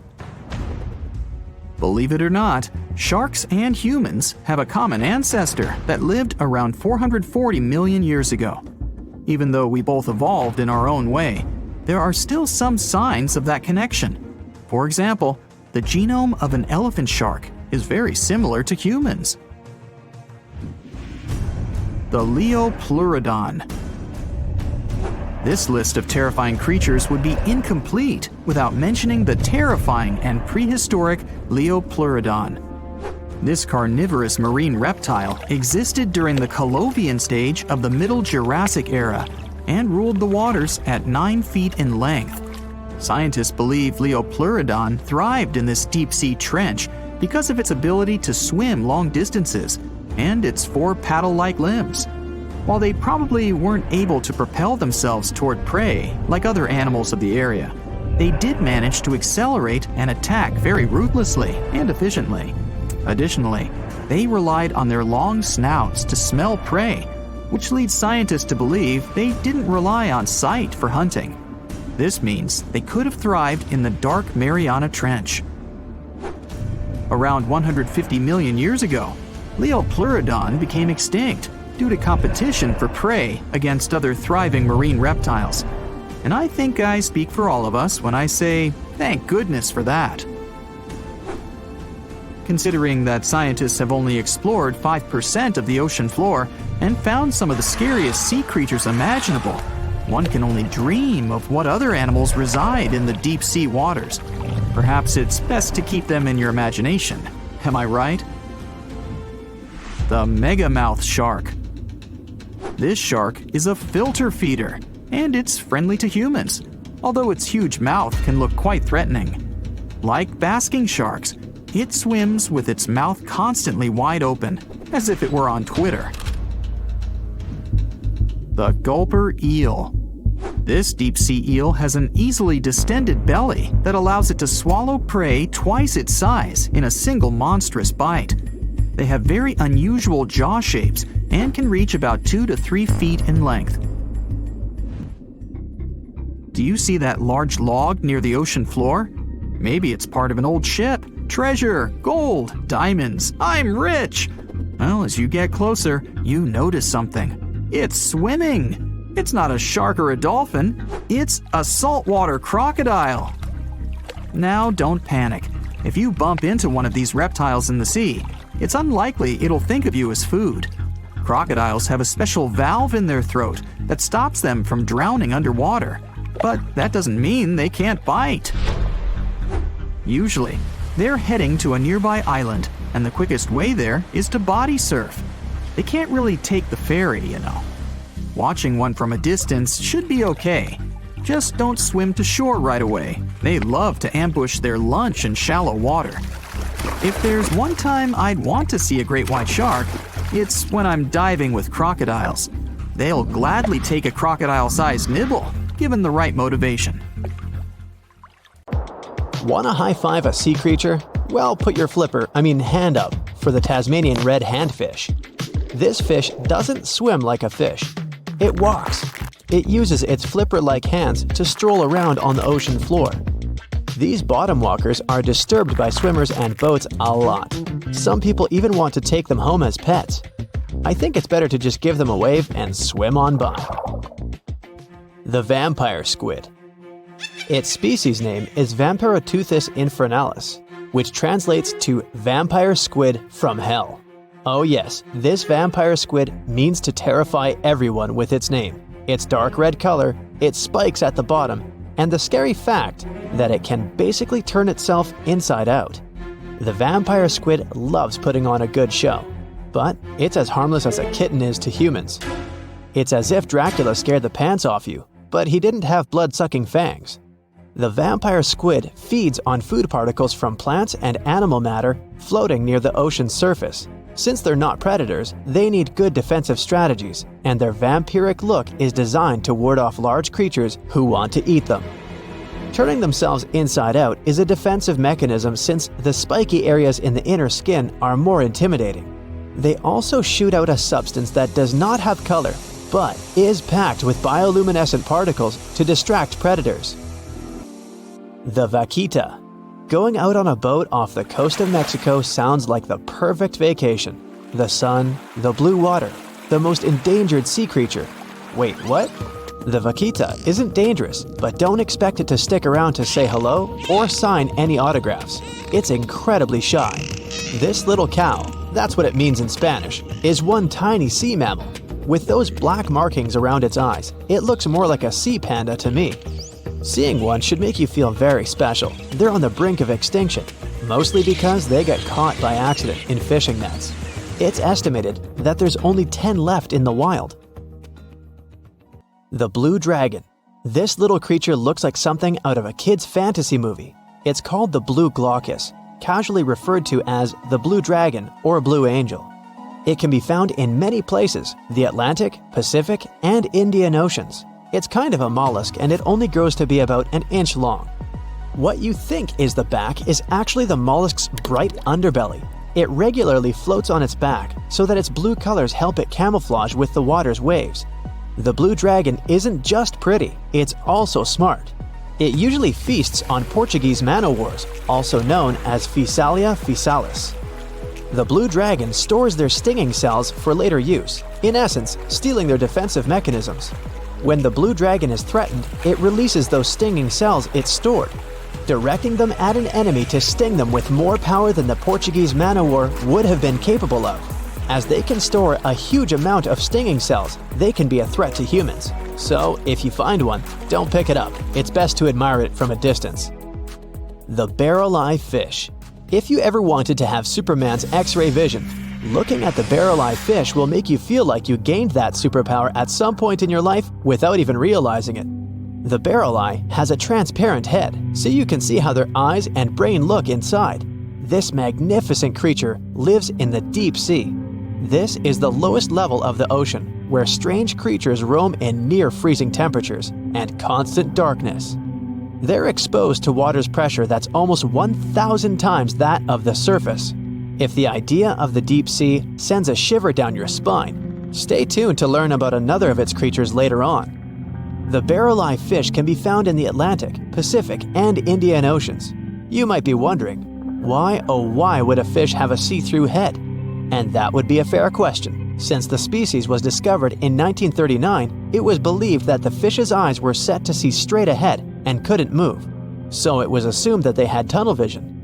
Scientists Bruce Robinson and Kim Reisenbichler from the Monterey Bay Aquarium Research Institute recently discovered that the fish can move its eyes vertically to see through the top of its translucent head, thus noticing if there are predators or prey nearby. The transparent head also allows more light to enter so they can detect prey better. It's believed that the barrel-eye fish eats jellyfish and small fish species. If you dive in the ocean at night, you might be lucky enough to see how orange ball corallimorph blooms in the dark. But make sure to be quick because as soon as you turn on your flashlight to take a good look, it will retract its tubes back into itself. The megalodon. The whale shark isn't the biggest shark known to humans. If the entire shark species were a kingdom, the prehistoric megalodon would be the ruler of the sea. Megalodon roamed the ocean a long time ago. About 15.9 to 2.6 million years back between the early Miocene and late Pliocene eras. While they've long been extinct, people are still amazed to learn about these gigantic sea beasts. Megalodon could reach anywhere between 45 feet to 60 feet in length with jaws more than 6 feet wide. A fossil of a tooth that once belonged to a megalodon measured at 7 inches. Needless to say, I'm pretty stoked that these guys have long been extinct. But there's still some adventurers out there hoping to meet this monster one day. The Dumbo octopus. This adorable creature, or creepy creature, or however you want to see it, is officially called Grimpotieuthis. More casually, it's referred to as the Dumbo octopus, named after the Disney character. Though Dumbo, the elephant, not the octopus, was teased for his big ears, it's highly unlikely that this adorable octopus gets teased by its water neighbors. They are the deepest living octopuses, living in the deep sea, and you know how scary that place is. They're only about 8 inches tall and spend their days hovering just above the seafloor eating snails, worms, and other food they find in the current or near ocean vents. There are nearly 17 species of Dumbo octopus, and they all have differences in height, color, and body parts. If you can't get enough strange animals, you'll be glad to learn that the deep sea has barely been explored by humans. So, keep an eye out. There are bound to be more fascinating animals discovered in the deep in the future. The sea angel. These creatures might look and sound pretty cute, but their diet is far from sunshine and lollipops. Their favorite food are sea butterflies. They lay mucus traps for them and wait in ambush. The squat anemone shrimp. This shrimp is tiny, only 0.5 inches. It's also known as a dancer shrimp because of its peculiar behavior. When agitated, it raises its bottom above its head and does a little dance. Divers also say it readily jumps on their hands and cleans them. The coconut crab. This guy may look pretty creepy, especially when the sun goes down. Mature coconut crabs are around 3 feet in length. Their preferred foods are coconuts, but they can also hunt down lizards and even large birds. The slender snipe eel. Slender snipe eel is a slim and long creature that's still a mystery for marine scientists. It's 4 feet long and it has at least 750 bones in its spine, which is much more than any other animal in the world. The sea pen. Sea pen is 7 feet long and it has a lot of varieties, but most of them look indeed like a pen or a quill. The similarity is even more striking when the animal has a water-filled bulb that anchors it to the floor. The Persian carpet flatworm. This creature looks indeed like a carpet, despite being very small by comparison. It's only 4 inches long, able to become both male and female. It doesn't really mate with other flatworms. Rather, it fights them for the right to bear posterity. The flamingo-tongued sea snails. Tourists love these extraordinary snails for their pretty colors, thinking it's a shell, but in fact, the shell is quite dull and hidden underneath colorful soft tissues. They eat softer, toxic parts of corals and store their toxins to protect themselves. Most of the ocean is still shrouded in mystery, whether we're talking about dark corners or creatures that are hiding in the depths. But sometimes, it gives us a peek into scary things it hides in its cold, dark depths. Like when you hear on the news that there are some deep-sea creatures washed ashore after a powerful storm once again. Some just look weird, while others are real monsters that live at depths of more than 3,300 feet. The coldest and deepest parts of the ocean have created one specific phenomenon called gigantism.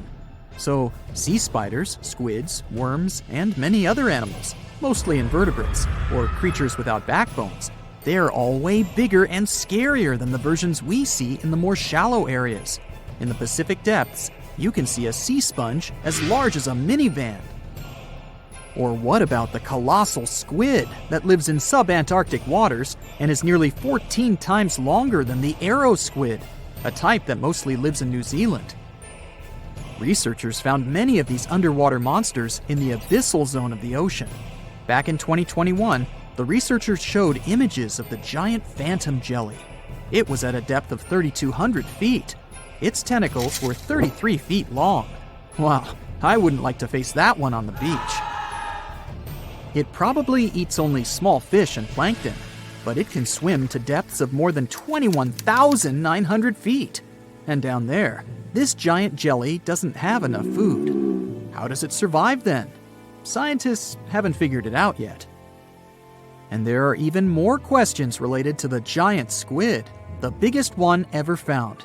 This monster is 43 feet long, with a weight of nearly a ton. Imagine if those tentacles would grab your car, or something like that. They would smash it like it was a toy. There's no light in the abyssal zone. Sun rays just can't penetrate that deep. So there's no algae or underwater plants there. Local animals mostly eat snow. Marine snow is not like the regular one you build a snowman with. It consists of any small flakes or remains that fall from the surface of the ocean. Maybe even some leftovers that animals up there couldn't eat. So it's not much. But apparently, it's enough for very large creatures that hide deep down there, like giant squids. Squids that generally live at such depths don't bother going after their prey. They just wait until the poor animal swims right up to their long tentacles and falls into a trap. It may not be the best method ever, because not many animals will even swim into these dark, cold parts. But it's the method that saves energy. A giant squid eats only 1 ounce of fish daily, which is approximately 45 calories. That's nearly 50 times fewer calories than an average person should eat per day. So when a squid gets 1 fish, it saves it for a couple of days. I hope giant squids won't get the idea to go to the surface and look for food when there's not enough of it in the abyssal zone. And I hope even more that giant Greenland sharks won't get that same idea. You can find them at depths of up to 7,200 feet. They're twice as slow as we usually walk. They swim at a speed of 1.12 feet per second. Their slowness is part of the energy-saving mechanism that creatures down there need to survive. But they can speed up in the form of short bursts when they need to catch prey. But they kinda change their diet from predator to scavenger, considering their environment. There will be more leftovers falling from the surface than animals to go after. Greenland sharks grow just 0.4 inches per year, and they're mostly 20 feet long, which means they live for a very long time, sometimes up to 400 years. They also have a slow metabolism, and that's one of the main factors for their long life, too. Greenland sharks like to spend their time in cold waters. They're adapted to that, since their tissues have specific chemical compounds that prevent the forming of ice crystals all over their body. That means they have some sort of natural antifreeze. So what makes them so big? Scientists are still not sure, but some theories try to explain it. There's this thing called Kleiber's rule that says bigger animals tend to be more efficient. Just take a small fish and compare it to a whale with a mass hundreds of times bigger. The whale has a greater metabolism. It conserves energy more efficiently and loses less of it to the surroundings through heat. Moving on, bigger animals can ingest bigger prey. They're more likely to go through tough issues in their environment or defend themselves from predators going after them. Also, the body gets bigger when temperatures are lower. The Greenland shark is a perfect example. So are giant sea spiders.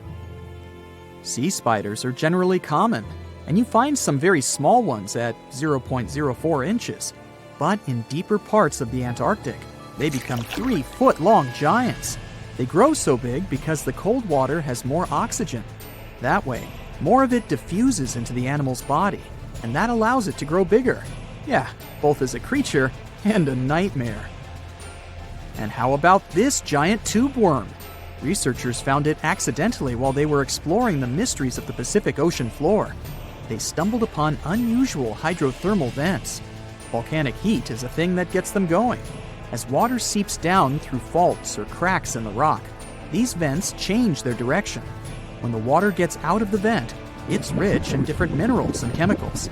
Most animals wouldn't survive being around this toxic soup of chemicals, but not these tube worms.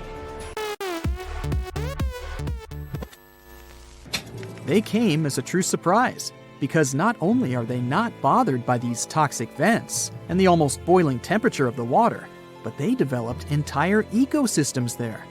They're unique because they don't need sunlight to survive. Instead, small bacteria are their main source of energy. That bacteria gets their energy directly from these toxic chemicals. So it's not photosynthesis, but a process called chemosynthesis. And these tube worms don't have mouths. These bacteria live inside them. Strange story, huh? Plus, these scary worms reach up to 8 feet. Giant isopods are no better either.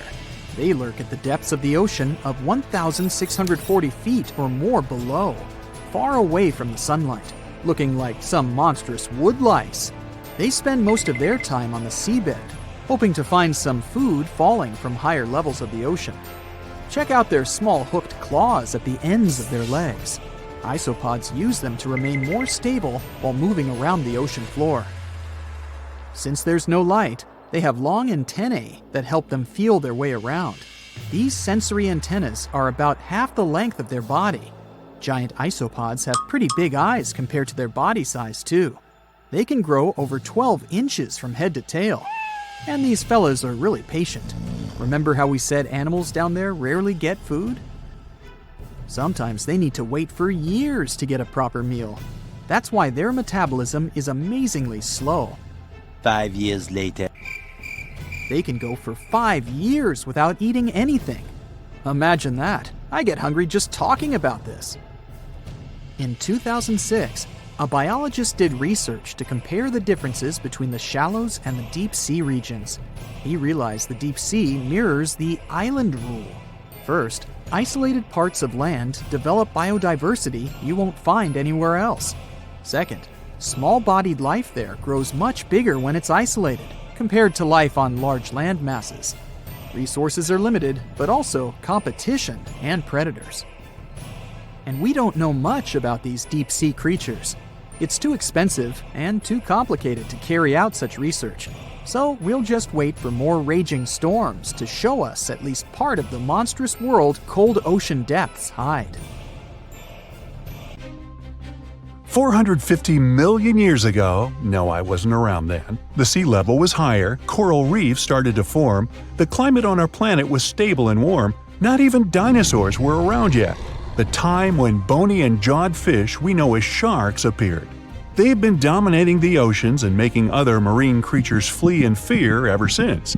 Many of them, like great white sharks, have evolved and adjusted to life in the open ocean as hunters with a pretty high position in the food chain. They're less diverse today than before.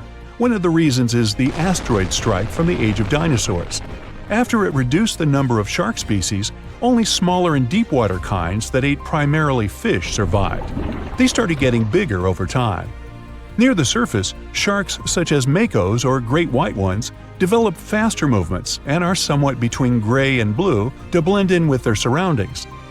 The epaulet shark can even walk on the land. It can't take a walk on the beach because it can't breathe outside of the water, but it lives on coral flats in shallow tropical waters, so it can walk in kind of a crawling motion. But deep down below, there are mysterious, alien-looking, often huge shark species that didn't come to the surface, which is why they didn't need to adjust to the new environment and different conditions. They haven't changed a lot through time, so they're some living fossils. These creatures mostly don't have 5 gill slits, the most common number, but 6 or 7. It's because there's less oxygen the deeper you go in the ocean, so they need more gill slits. Sharks on the surface evolved to have fewer gill slits. 6-gill sharks are the most primitive sharks we have today. Their skeletons are like those of ancient extinct sharks, and they can survive only in very deep waters. Like cats, sharks have a layer of reflective cells placed inside their eyes, which helps them see better in the dark, deep sea or cloudy waters. Sharks on the surface have big eyes because they evolved to hunt in the sunlight, so they tend to rely on their vision. Those that live in shallow waters have small eyes, so they can protect themselves from the sand. Like some other deep-sea creatures, 6-gill sharks also have bigger eyes to take in as much light as possible. They have more light-sensing rods, but don't distinguish colors that well. In the ocean's twilight zone, with the minimum of sunlight, there's a couple of bioluminescent shark species. They don't take in light within their eyes, but produce or re-emit it with their bodies. Their skin or organs have specialized cells that produce a soft blue-green light. Deep-sea creatures that produce their own light do that to attract their prey, deter animals from going after them, or, scientists think, communicate with each other. It can even help them to camouflage. They do it by hiding their silhouettes from animals going after them.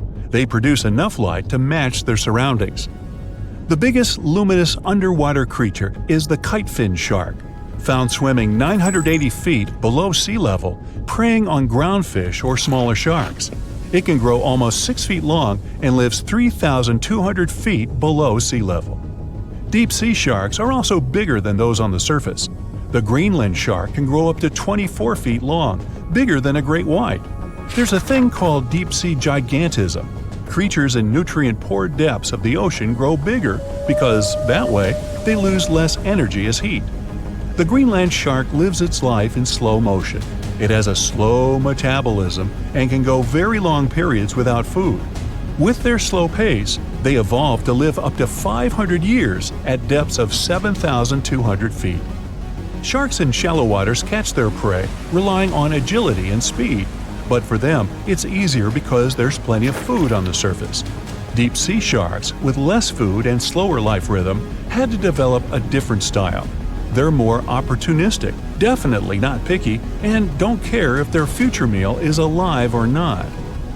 Frilled shark, another living fossil from the darkest depths, hasn't evolved much through time, and they're one of the last of their kind, with all of their relatives already gone extinct. It grows up to 7 feet long, primarily hunts on squid, and catches other sharks and fish.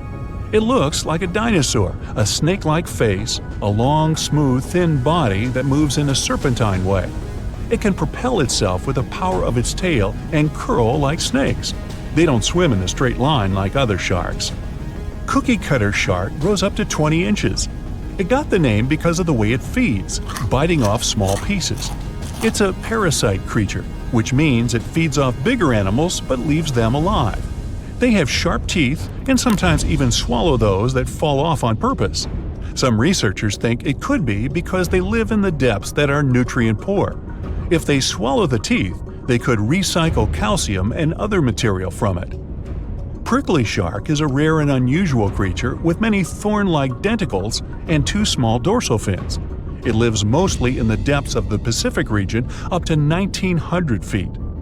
Ghost sharks are not even real sharks, but fish closely related to them and rays. They have big pectoral and pelvic fins, 2 dorsal fins, pretty big eyes, and unlike their cousins, have a single external gill opening. Ghost sharks have slender tails and can grow up to 80 inches, silver to blackish color. They sometimes live in rivers and coastal waters, but also in the depths of the ocean of 8,200 feet or even deeper. They are pretty weak swimmers, so they tend to feed on invertebrates and small fish. Goblin sharks. Swimming through the deep sea, this creepy shark with a flabby body suddenly sees a small, innocent squid. It goes toward it, but the potential snack notices it and quickly starts moving to dart away. It seems like the plan could work at first, but then the shark suddenly thrusts the jaw of its mouth and catches the poor little squid in a second. After the meal is finished, the animal simply fits the jaw back into the mouth and goes away as if nothing happened. This is possible because it has a jaw connected to 3-inch-long flaps of skin, which is why it can unfold from the snout. It can grow up to 12 feet long with a weight of 460 pounds. Scientists think goblin sharks are mostly active in the morning and evening. The shark has a long, prominent snout and specific sensing organs on it. It uses them to sense electrical fields in the dark oceanic depths. Seven-gill shark is a big cow shark, brown to silver-gray on top, white underneath, black and white spots, with a thick body, a small dorsal fin, and a wide, blunt snout. It can grow up to 10 feet long, mostly lives in the depth of 1,870 feet, but you can also find it in deep channels and bays. It can be aggressive toward humans if provoked, so don't. Like most deep-sea creatures, it's an opportunistic hunter that's not quite picky but likes to go after dolphins, seals, porpoises, and other marine animals. Megamouth sharks mostly live in the depths of 15,000 feet and spend most of their time in the dark, like me. Scientists discovered it in 1976 because it went near the surface at night to feed on zooplankton. That's the only time these sharks go there. During the day, they return to their quiet, dark, and mysterious depths. They are filter feeders, which means they keep their mouths wide open while swimming, so they filter the planktons they like to eat. There are organs that produce light inside of their mouths, which attracts potential prey, such as pelagic crustaceans. These sharks live in the deep parts of the ocean, but you can rarely find them below almost 2 miles. Scientists think some other, stronger bony fishes outcompeted them. Deep parts of oceans became oxygenated around 70 million years ago, and sharks have been around way longer. But bony fishes adjusted and adapted efficient ways to use oxygen, while sharks were slow with adaptations, so they lost. Also, oceanic depths are way colder, which is challenging for fish and the rest of cold-blooded animals because the speed of their metabolism widely depends upon the external temperature. Think you know what lurks in the depths of the ocean? While nearly 95% of our oceans haven't been explored yet, it's hard not to let your imagination run wild. But thanks to brave explorers, deep-sea cameras, and awesome archaeologists, we do know about some pretty incredible sea creatures living in our waters today, and millions of years ago.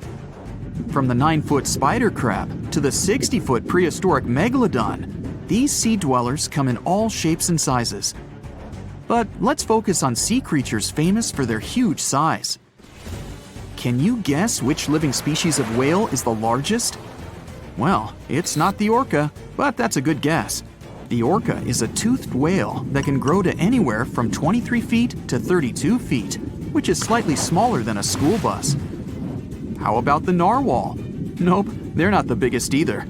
These unicorns of the sea live mainly in Arctic waters and only grow 13 feet to 20 feet in length, and that's including their 9-foot tusk. Tired of guessing? Okay, I give in. The largest whale that still exists today is the blue whale. At a jaw-dropping 82 feet to 105 feet, the blue whale is not only the biggest whale we know of, but is currently the largest animal to have ever lived on Earth. Seriously. These animals are bigger than a T-Rex, and even the prehistoric megalodon. If you were to put a blue whale next to a school bus, it would look like it could swallow it. Think about that. According to National Geographic, a blue whale's tongue can weigh the same as an elephant. And their hearts can weigh as much as a car. That doesn't even sound possible. It's no wonder these giants need to eat about 4 tons of krill every day.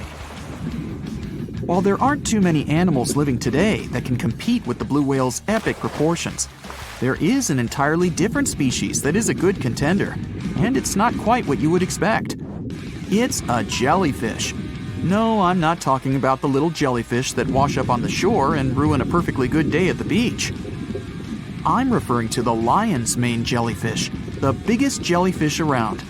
This invertebrate can grow up to 120 feet long.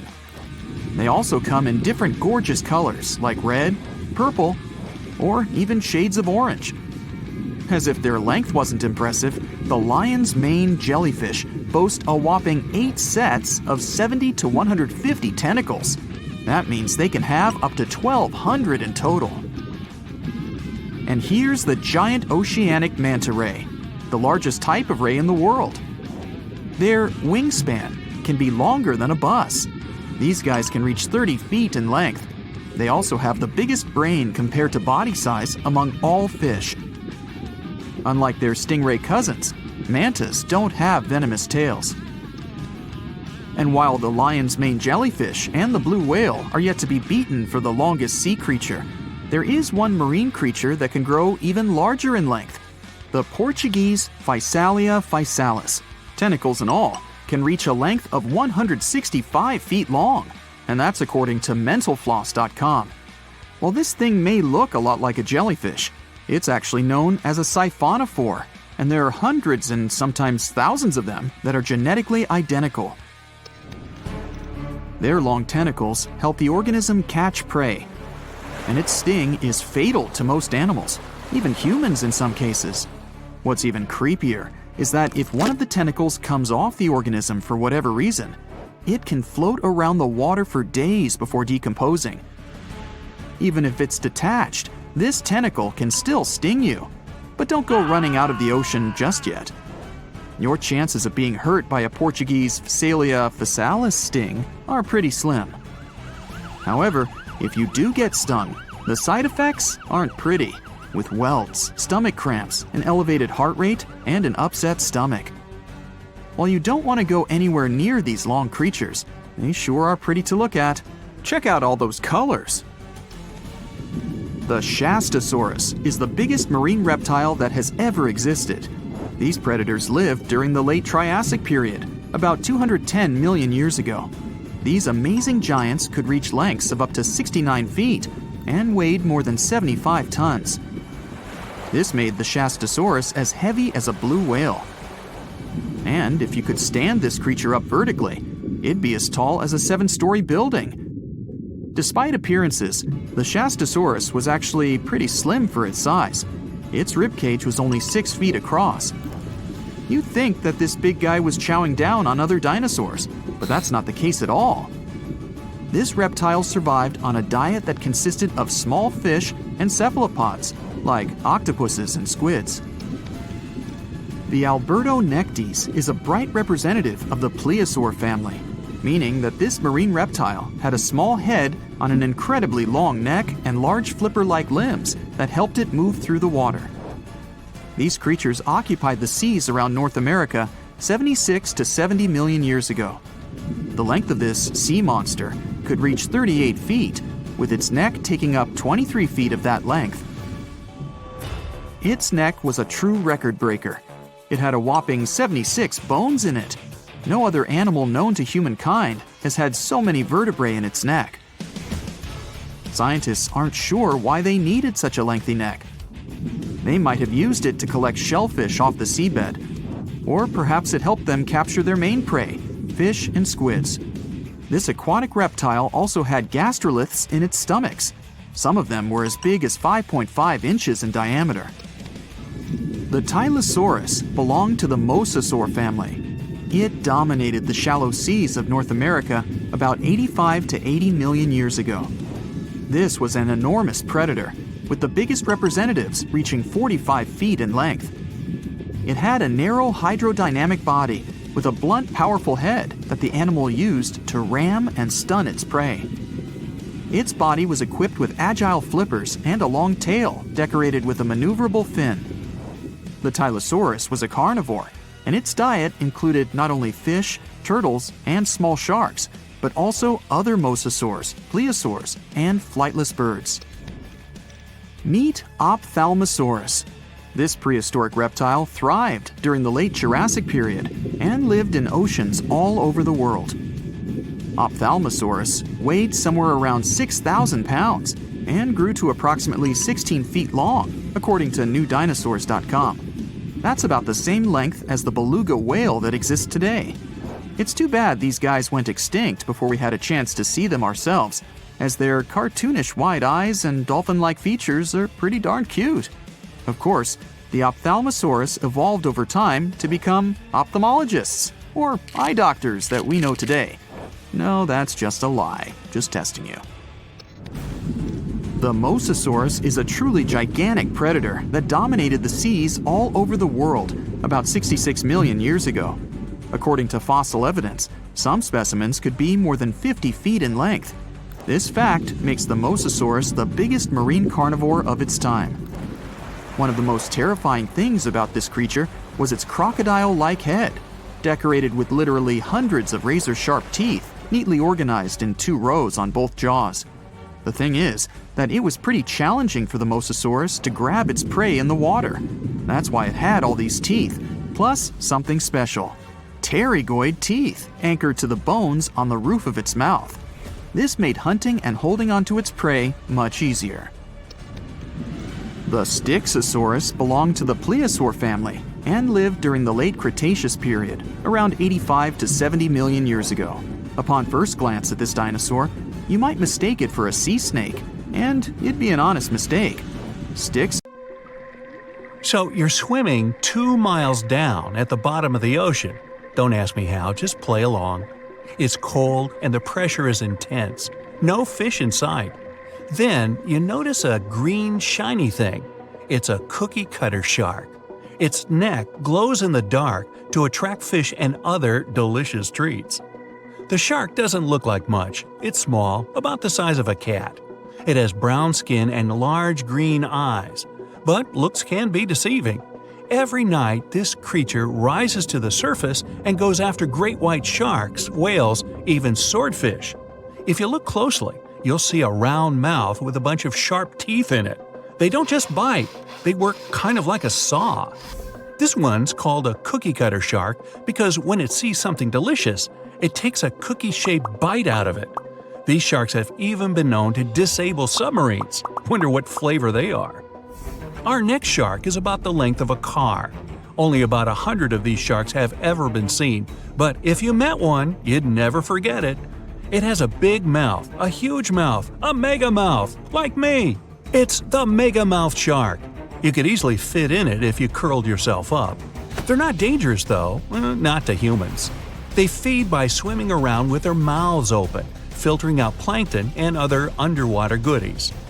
The shark has special organs in its mouth that glow, attracting little crustaceans. It swims deep in the ocean in total darkness. Probably has a great smile, though. Thresher sharks also have a huge body part, the tail. It's almost half the length of the shark itself, and it looks like a helicopter blade. It's one of the few animals that hunts using its tail. The shark sneaks up on a school of fish and starts to shake its moneymaker. This freaks out some of the fish, which is exactly the plan. In a pinch, it can also use its tail to defend itself. The best thing about this shark, it doesn't attack people. The angel shark. There are quite a few types of angel shark out there, but they're more shark than angel. They're flat like stingrays, and their skin is covered with patterns that help them blend in with the seafloor. Because of this disguise, divers sometimes accidentally touch them, which isn't the best idea. They're fast and have powerful jaws. Still, they prefer the taste of small fish to you. The horn shark has two ridges that look like horns right above its eyes. It's definitely the grandpa of the shark world. Not aggressive, swims pretty slowly, and is up late almost every night. Its two favorite meals, sea urchins and crustaceans. It moves its fin on the seafloor almost as if it had paws. But don't underestimate this guy. It has one of the strongest bites of any shark. It needs those strong teeth to crush the shells of its late-night meals. And if something tries to attack it, watch out. Horn sharks have sharp spikes on their fins. The award for the ugliest shark goes to the goblin shark, and it's not even close. From the outside, it already looks kinda weird, and is about the size of a pink underwater motorbike. It has a long tail and a seriously long nose. It lives way down in the depths of the ocean and loves to eat squid. It's not as fast as its relatives, but it's way more sneaky. It has a secret squid catching technique which is totally wild. The shark swims behind the squid. It's catching up, getting closer and closer, but the squid isn't slowing down, no way. It looks like the poor goblin shark won't have any lunch today. Then it opens its mouth. Its jaw is attached to folds of skin that mean it can literally throw its jaw out of its mouth. And it's a shark, so those teeth are sharp. That extra reach helps it grab its lunch, and when the meal's over, it pops its jaw back in its mouth. These sharks have been seen many times off the coast of Japan. They're actually named after the goblins in Japanese myths and fairy tales. There's only one thing out there cooler than a ninja shark. It's the ninja lantern shark. Imagine there's a tube you can slide down that takes you to the bottom of the ocean. It's too dark, you can't see anything. Suddenly, a glowing dot, moving around in the distance. It's coming closer, shooting towards you. It's a blue glowing head. Worse, it looks like this head doesn't have a body attached to it. The ninja lantern shark has black skin, so it's almost invisible in the dark. It's only the size of a human arm, but its small, sharp teeth are no joke. No one really knows why this shark glows. Maybe to attract tasty fish? Another theory out there is that it uses this light to communicate with its friends. It has friends? The hammerhead shark. These ferocious sharks can weigh up to half a ton. They live in tropical waters all over the world, and they're one of the most recognizable sharks out there. Their eyes really are located on the sides of their hammerhead. This means they can see in almost all directions. They even have special neck muscles to lift their head up and down just to see that little bit better. Their favorite food? Stingrays. You know, those flat things that swim along the seafloor, camouflaged to look like sand and bits of rock. Stingrays get by blending in with their surroundings. Danger mostly just swims by. But the hammerhead's eyes see everything. Uh-oh. Great white sharks, hammerheads, and other large sharks live for about 25 years. But one shark can live much, much longer. The Greenland shark can live anywhere from 300 to 500 years. It lives mostly in the North Atlantic and Arctic oceans. It loves to swim deep down where it's dark, so it uses its nose to sniff out food. Since it spends so much time down there, it's figured out how to withstand the strong pressure. It's one of the oldest living, largest, and slowest fish on Earth. Just imagine, you're on an Arctic cruise and you see one of these sharks moving slowly through the freezing cold water. It might be 400 years older than you. Most sharks are omnivorous. They can go after dolphins, other sharks, crabs, sea urchins, smaller or even larger fish, hot dogs. Kidding about the hot dogs.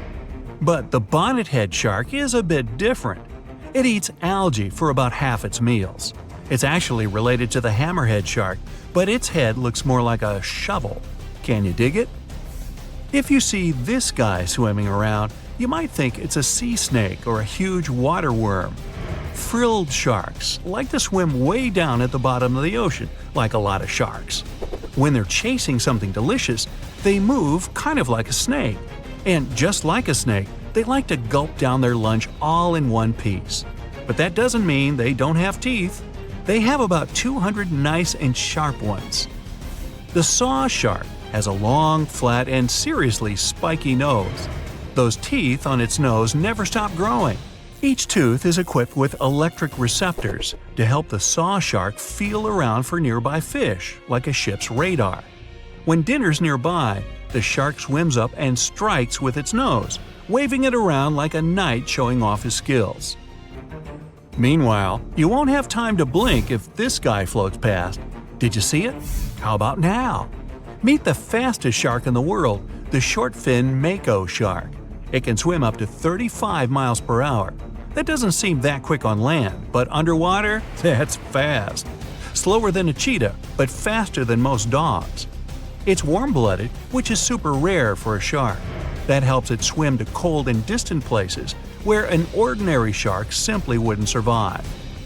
The swordfish goes much faster. It can swim up to 60 miles per hour. It's not a shark, but it's still an amazing creature.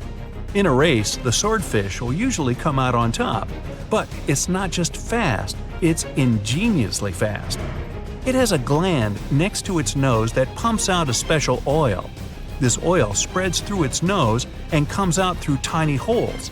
This special oil is waterproof, which lets the swordfish glide through the water at high speed. The Meg, aka Megalodon, roamed the oceans long after dinosaurs were wiped out by the Great Meteorite. It was one of the largest and most dangerous hunters that have ever lived on Earth, as well as the biggest shark. But then, about 3.6 million years ago, the last of its kind disappeared from our planet, leaving only huge teeth for modern archaeologists to keep finding. There are a few theories about why it could have happened, but scientists might have found the true reason. The Megalodon, which means big tooth, was the largest shark ever to exist. It reportedly lived around 20 to 3.6 million years ago and was truly enormous. Its bite was more powerful than that of a T-Rex, and likely any other powerful predator that has ever roamed this planet. It's probably not surprising since this marine creature had extremely strong jaws that could span from 9 to 10 feet wide. That's enough to swallow 2 grown-up people side by side. The jaws were also lined with 276 teeth, and they reached 7 inches in length. That's as long as a small hedgehog. Once these teeth got worn down, the shark got rid of them and grew new ones. Such large sedated teeth helped the Meg to eat meat easily. The shark itself could grow up to 59 feet long. That's twice the length of a London double-decker bus. The animal was also pretty heavy. While a fully grown T-Rex weighed about 8 tons, the weight of a large megalodon could be more than 30 tons. With no competitors, the enormous shark was the real king of the oceans. It hunted other sharks, large fish, and even whales. Then why did such a magnificent creature disappear from the face of the earth? The previous theories mentioned the great white shark. The megalodon is usually described as some gigantic version of this marine animal. And this is a common mistake made because most people think these creatures were related. But in reality, the Meg looked more like a modern bull shark. Its snout was snout, its lower jaw was rather flat, and long and massive pectoral fins supported the animal's weight. But what's more important, the ancestors of today's great whites existed at the same time as the megalodon. Now, with great size comes great clumsiness. And although the Meg was huge and powerful, it was also not as nimble as smaller and quicker great white sharks. Great whites could have rivaled a megalodon for food, and were often more successful hunters thanks to their agility. They couldn't fight the meg openly, but were fast enough to steal its food. So according to this theory, the only food left for the megalodon were whales and equally big marine animals. Grown-up megs could easily catch such beasts, but their offspring were much smaller and more vulnerable than their parents. Could smaller sharks have used this to their advantage? Maybe while megasharks were still little, they became a meal for great whites, as well as bull and tiger sharks. Even at those times, a great white shark could reach the length of 20 feet, while a megalodon kid was definitely smaller. But even if there had been no open confrontation between young megalodons and smaller grown-up sharks, meg kids wouldn't have been able to find food for themselves to grow to adulthood. The reason is the same. The population of other sharks was growing, and they were rivaling each other and the meg for convenient food. The more great whites and other sharks appeared in the oceans, the less food remained for young monster sharks. Eventually, they probably starved. But it's just one of the theories that try to explain why the meg went extinct, and here's another one. A new study has shown that the meg was most likely a warm-blooded predator able to regulate its body temperature, and that might have been the reason why this species disappeared with time. Scientists analyzed isotopes of the tooth enamel of the megalodon and concluded that the animal could easily maintain a body temperature that was around 13 degrees F warmer than the temperature of the surrounding water. Such a temperature difference is much greater than what other sharks living at the same time as the meg had, and it's large enough for the ancient predator to be classified as warm-blooded. These days, most fish are cold-blooded. Their body temperature is the same as the surrounding water, but some sharks, like mackerel sharks, keep the temperature of all parts of their bodies a bit warmer than the surrounding water. But it doesn't make them completely warm-blooded because they simply store heat generated by their muscles. And in mammals, body temperature is regulated by a special region of the brain called the hypothalamus. Anyway, the meg's warmer body allowed the animal to move faster, deal with cold water better, and spread out all over the world. But eventually, it might have led to a disaster. The megalodon lived during the Pliocene epoch, pronunciation. It began approximately 5.3 million years ago and finished 2.5 million years ago. During that period, global cooling occurred. It also caused the changes in sea level, which the megalodon probably didn't survive. The main problem for the predator was to maintain an energy level allowing its body temperature to remain elevated.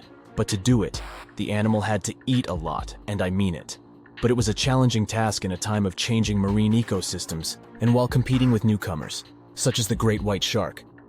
If this theory is true, then the amount of energy the meg had to use to remain warm could have contributed to its extinction. This new information is very important to us. It shows that many marine predators in modern oceans might be experiencing the effects of ongoing climate change too. By the way, have you heard that there have been several cases when people were sure they had seen the meg? Or at least some similar extremely large monsters. And these sightings happened relatively recently. For example, in July 1916, the New Jersey coast of the US was terrified by a series of shark attacks. They happened during an oppressive heat wave when hundreds of beachgoers tried to find shelter from the heat near the water.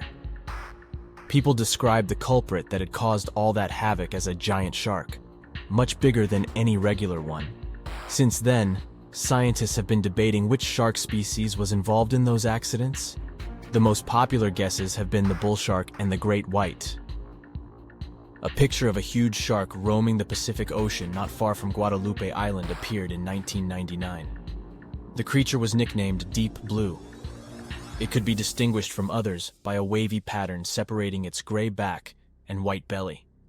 But even though some people claimed it could be the infamous megalodon, experts came to the conclusion it was a female white shark, the largest ever seen.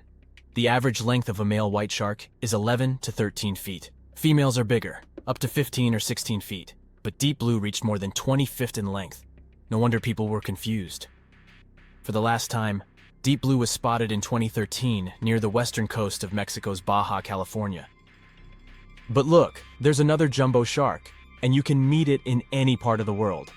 The largest specimens can reach 40 feet long and weigh about 5 or even 6 tons.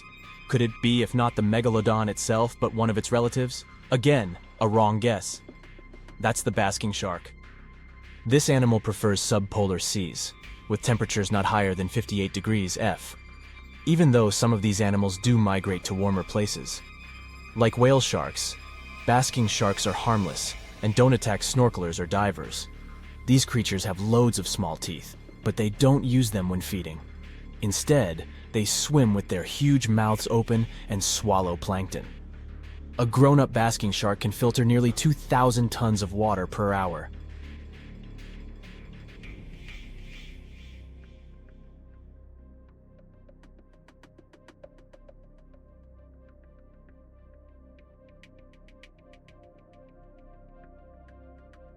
The megalodon was the biggest shark to ever live. Not only that, it's one of the biggest fish and the largest predator in Earth's history. Over 3 times longer than the biggest great white shark on record, the females have also been found to be twice the size of the males. The megalodon could swallow a small car without even touching its teeth, if cars had been around then. In fact, the Meg was so big and powerful that it had no natural predators. It was the uncrowned king of the seas, swimming freely from ocean to ocean. This cosmopolitan creature was found all over the world, from America to Europe and Australia and Japan, assuming there were countries back then. Meg fossils have been found on every continent except Antarctica. Everybody skips Antarctica.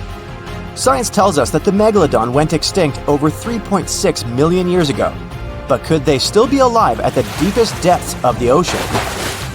The fearsome name, megalodon, comes from 2 Greek words, megas, meaning big, and odont, meaning tooth. Combined, they mean big tooth, and it certainly lived up to its name. Just one of its chompers is the same size as a human head. It had 276 humongous teeth in total, across 5 terrifying rows. In all of history, only a couple of saber-toothed cats and the T-Rex had consistently bigger teeth. Now that's a showdown I'd like to watch. The megalodon vanished millions of years ago, leaving only huge teeth to be found by modern archaeologists. Only around 80% of the ocean has been explored, so who knows what's lurking at the bottom. If you did manage to make it down, it's unlikely that you'll run into Meg though. The sharks, like us, preferred warm coastal waters. Deep ocean living would be too cold for the beasts, and food would be scarce. Their entire bodies would also have to evolve to avoid being squished by the enormous water pressure down there. It's unlikely that they're still around, but not impossible. Now, about the appearance of the megalodon. Scientists believe it didn't look like a great white shark. The megalodon belongs to a different fish family and most likely looked like a giant sand tiger shark. Flattened snout, small eyes. Its dorsal fin moved backward. The sand shark has 2 dorsal fins about the same size. The coloration is light brown with a white belly. It may have had brown-red spots like a sand shark all over its body. We used to think of the megalodon as something scary from the first finds of its fossils.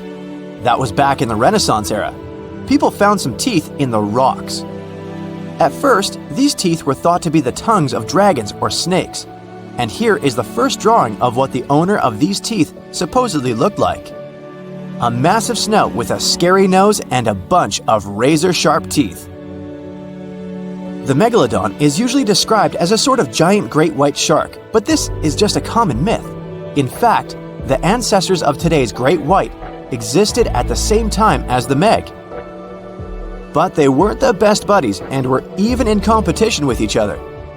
The great white shark was a better hunter, using its smaller size and agility to snap up Meg's prey quickly. They were also known to eat Meg pups, who were only half their size. This didn't help the whole extinction thing. We also have evidence that megalodons were brutal hunters, kings of the food chain. The first combat tool in their arsenal was the battering ram. The megalodon would take its prey by surprise. It had only one chance to hit it. If it missed, it would take too long for a second round. The maneuverability of the megalodon was comparable to a large truck. While a great white was no match for an adult Meg in a head-to-head fight, they sure weren't scared of stealing their food. This only left the bigger fish and whales for the Meg. But its food supplies began to run out as the whales swam to the cooler new seas. the whales adapted to prefer the colder temperatures, leaving our friend the Meg behind. The megalodons either starved or were frozen into extinction by the Ice Age. Rather than a great white, the megalodon is more like a modern bull shark. It had a short snout, a flat lower jaw, and huge pectoral fins to support its massive weight and size. As scary as they are, these sharks were actually caring family guys. Several megalodon nursery areas have been discovered in Florida, Maryland, and Panama. They gave birth to their young in shallow water environments. We know this from discovering loads of tiny megalodon teeth found in these areas. I wonder if they had nannies too. But how come there are so many megalodon teeth out there for us to analyze? Due to their messy, aggressive eating habits, sharks regularly lose their teeth. They lose a set of teeth every 1 to 2 weeks. That's 40,000 teeth in a lifetime. They must rake in a fortune from the tooth fairy. Because of this, their teeth were continually raining down to the ocean floor. Luckily for us, they're also the hardest part of the shark skeleton, which is why so many teeth have survived and become fossilized. It's fair to say the first discoveries of the Meg's teeth confused people. Early discoverers thought that the Meg's teeth were petrified tongues of ancient serpent creatures. They even used to call them tongue stones. It's also a common myth that the megalodon was around at the same time as the dinosaurs, although this would have been pretty cool. The dinosaurs were wiped out around 66 million years ago, but the megalodons came much later. The oldest Meg fossil is only around 23 million years old, but it's tricky to pinpoint the exact date. After all, calendars weren't invented yet. They became extinct way before humans even evolved. The earliest Homo sapiens, which is a fancy name for the first humans, emerged about 2.5 million years ago. But what if the megalodon shark didn't go extinct? Whale populations have dropped drastically since these guys were last around, so there'd be way fewer whales for them to chomp down on. Whales have also gotten a lot smarter and learned new defensive moves, making them way harder to take down. It's estimated that they ate around 12 tons of food each day. The Kraken is a colossal squid, a legendary sea monster, the biggest hunk of calamari you ever saw. And if this monster had existed, the world would have changed beyond recognition. The Kraken has powerful tentacles, solid muscles with suckers at the end. They're impossible to escape. The Kraken can break a ship in half, or just pull it down into the depths. But the worst thing about the Kraken is its size. According to old sailors' stories, its size is almost 10 soccer fields. Hey, maybe the Kraken could play soccer. The Kraken legends said the monster was so giant that sailors mistook it for a small island. In past centuries, it would have been impossible to defeat such a beast. If the Kraken existed in reality, it might have had offspring. Yeah. In all the world's oceans, there would be giant monsters that could sink any ship. It's unlikely that the Kraken would have competitors in its habitat, so its population would grow strongly. Since the Kraken is enormous, it would need a lot of food, so the population of other large sea animals would fall significantly. Blue whales, great white sharks, other giant squids, all the big sea creatures would be endangered. The Kraken belongs to the cephalopod genus. This species includes squid and octopus, some of the most intelligent creatures on the planet. The Kraken is a skilled hunter and will never fight in the open. Colossal squids live in deep waters and they have the largest eyes among all animals. The squid's eye is the size of a dinner plate. Thanks to this, they can see their prey from far away. Similarly, a Kraken would spot the ship much sooner than sonar could pick up the Kraken. It would always have the drop on you. Well, that's not good. In 1857, a squid beak was discovered on the coast of Denmark.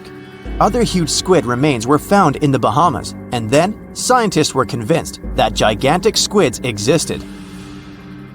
While colossal squid have been officially discovered since then, it's been more than 100 years and we still don't know what the max size they can grow to. The fact is, colossal squids are one of the most elusive creatures on Earth. They live in the depths of the ocean where it's challenging for scientists to reach. Any dive to a greater depth requires powerful, bulky equipment. Underwater bathyscaphs and cameras make a lot of noise and light, which squids notice from afar. They flee before we can see them. It's difficult to say if these huge squids were the size of a small island, but the truth is, we've only studied about 5% of the ocean. It may be that in its depths, monsters much more terrible than the kraken swim.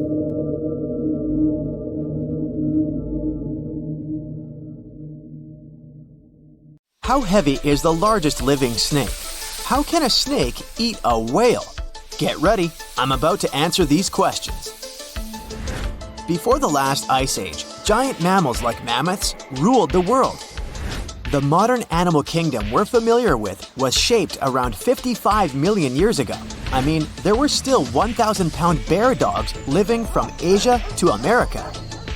But modern whales, for instance, began to appear later. I'm saying modern whales because, surprise, surprise, whales weren't always fully aquatic. The ancestors of the ocean's biggest animals once walked on dry land. They had 4 legs and lived on the coast. Now, I want to introduce you to a snake that used to eat these whales, the Paleophis, a genus of a marine snake. Scientists say it's hard to understand how big the Paleophis was due to its fragmentary fossil record. They assumed that it could have reached up to 40 feet long. Its fossils were found in different parts of the world, from England to Morocco and Virginia, USA. The Paleophis is extinct now, and sea snakes today are only about a quarter of the size this majestic creature used to be. So no need to worry about this underwater monster. But there once was an even bigger snake, the Titan boa. It was around 50 feet long and most likely weighed over a ton. It used to live in what is now known as northeastern Colombia, around 60 to 58 million years ago. Scientists say that it mostly fed on fish. Another giant animal that lived in the past was the black Gigantopithecus.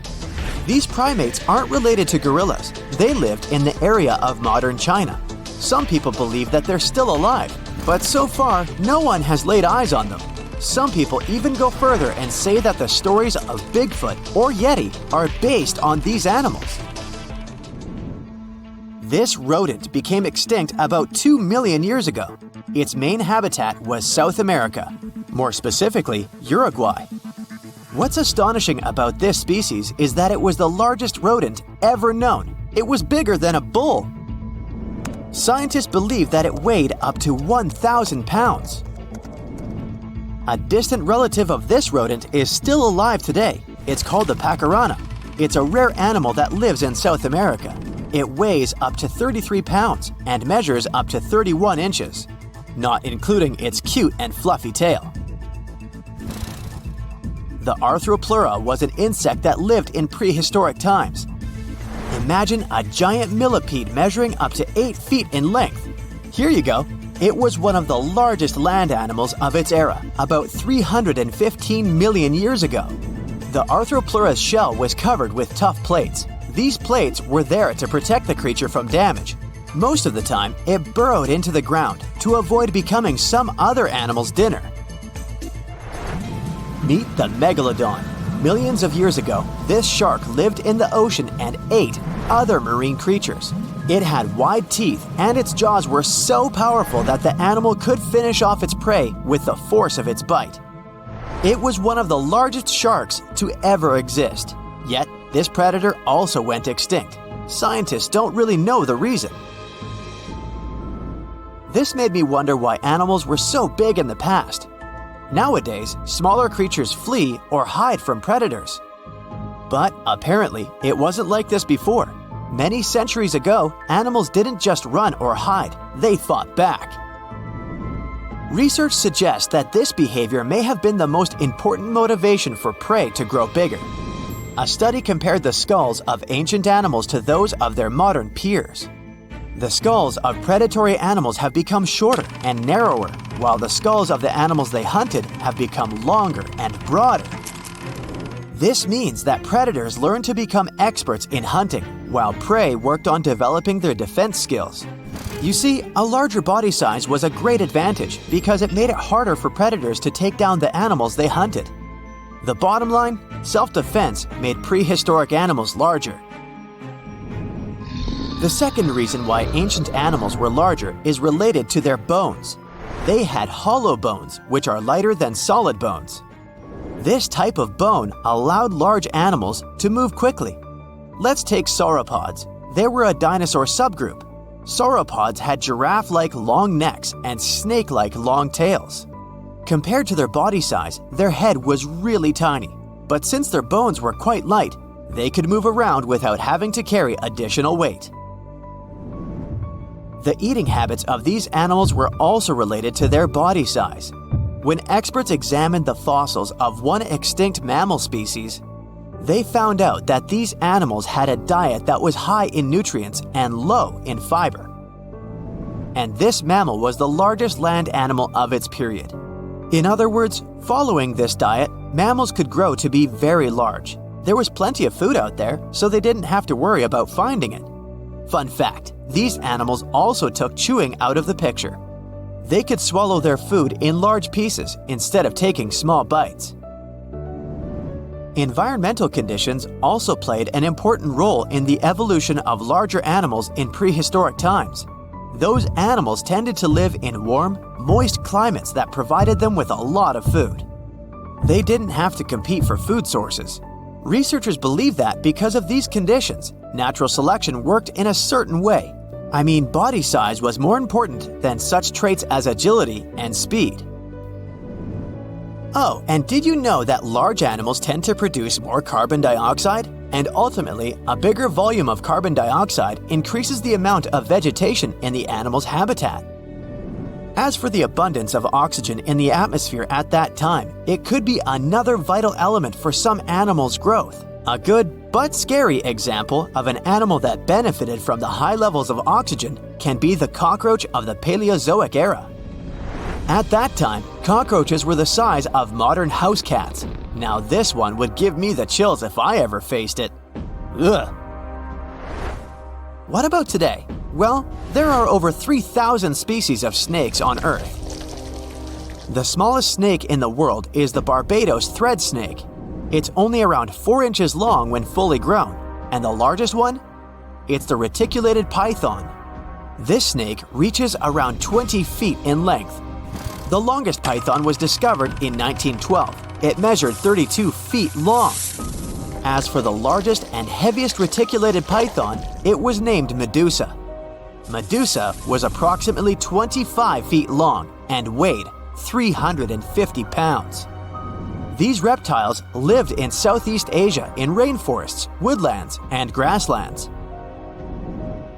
Don't be confused though, the reticulated python isn't the heaviest snake in the world. This title belongs to the green anaconda. It weighs approximately 500 pounds. Green anacondas are found in South America and Trinidad in damp, humid areas. I have a bonus for you. Here is a flying snake. You can find these snakes in Southeast Asia. They don't fly like birds, of course, but they do use the power of flight. They can go as high as 300 feet. They leap from tree branches into the air. Once they take off, it's all about aerodynamics. Their main technique is flaring their ribs and pulling in their abdomens. While airborne, they undulate from one side to another and slightly up and down. This motion helps snakes to turn and glide. Why bother with all this if they can just crawl in an old-school way?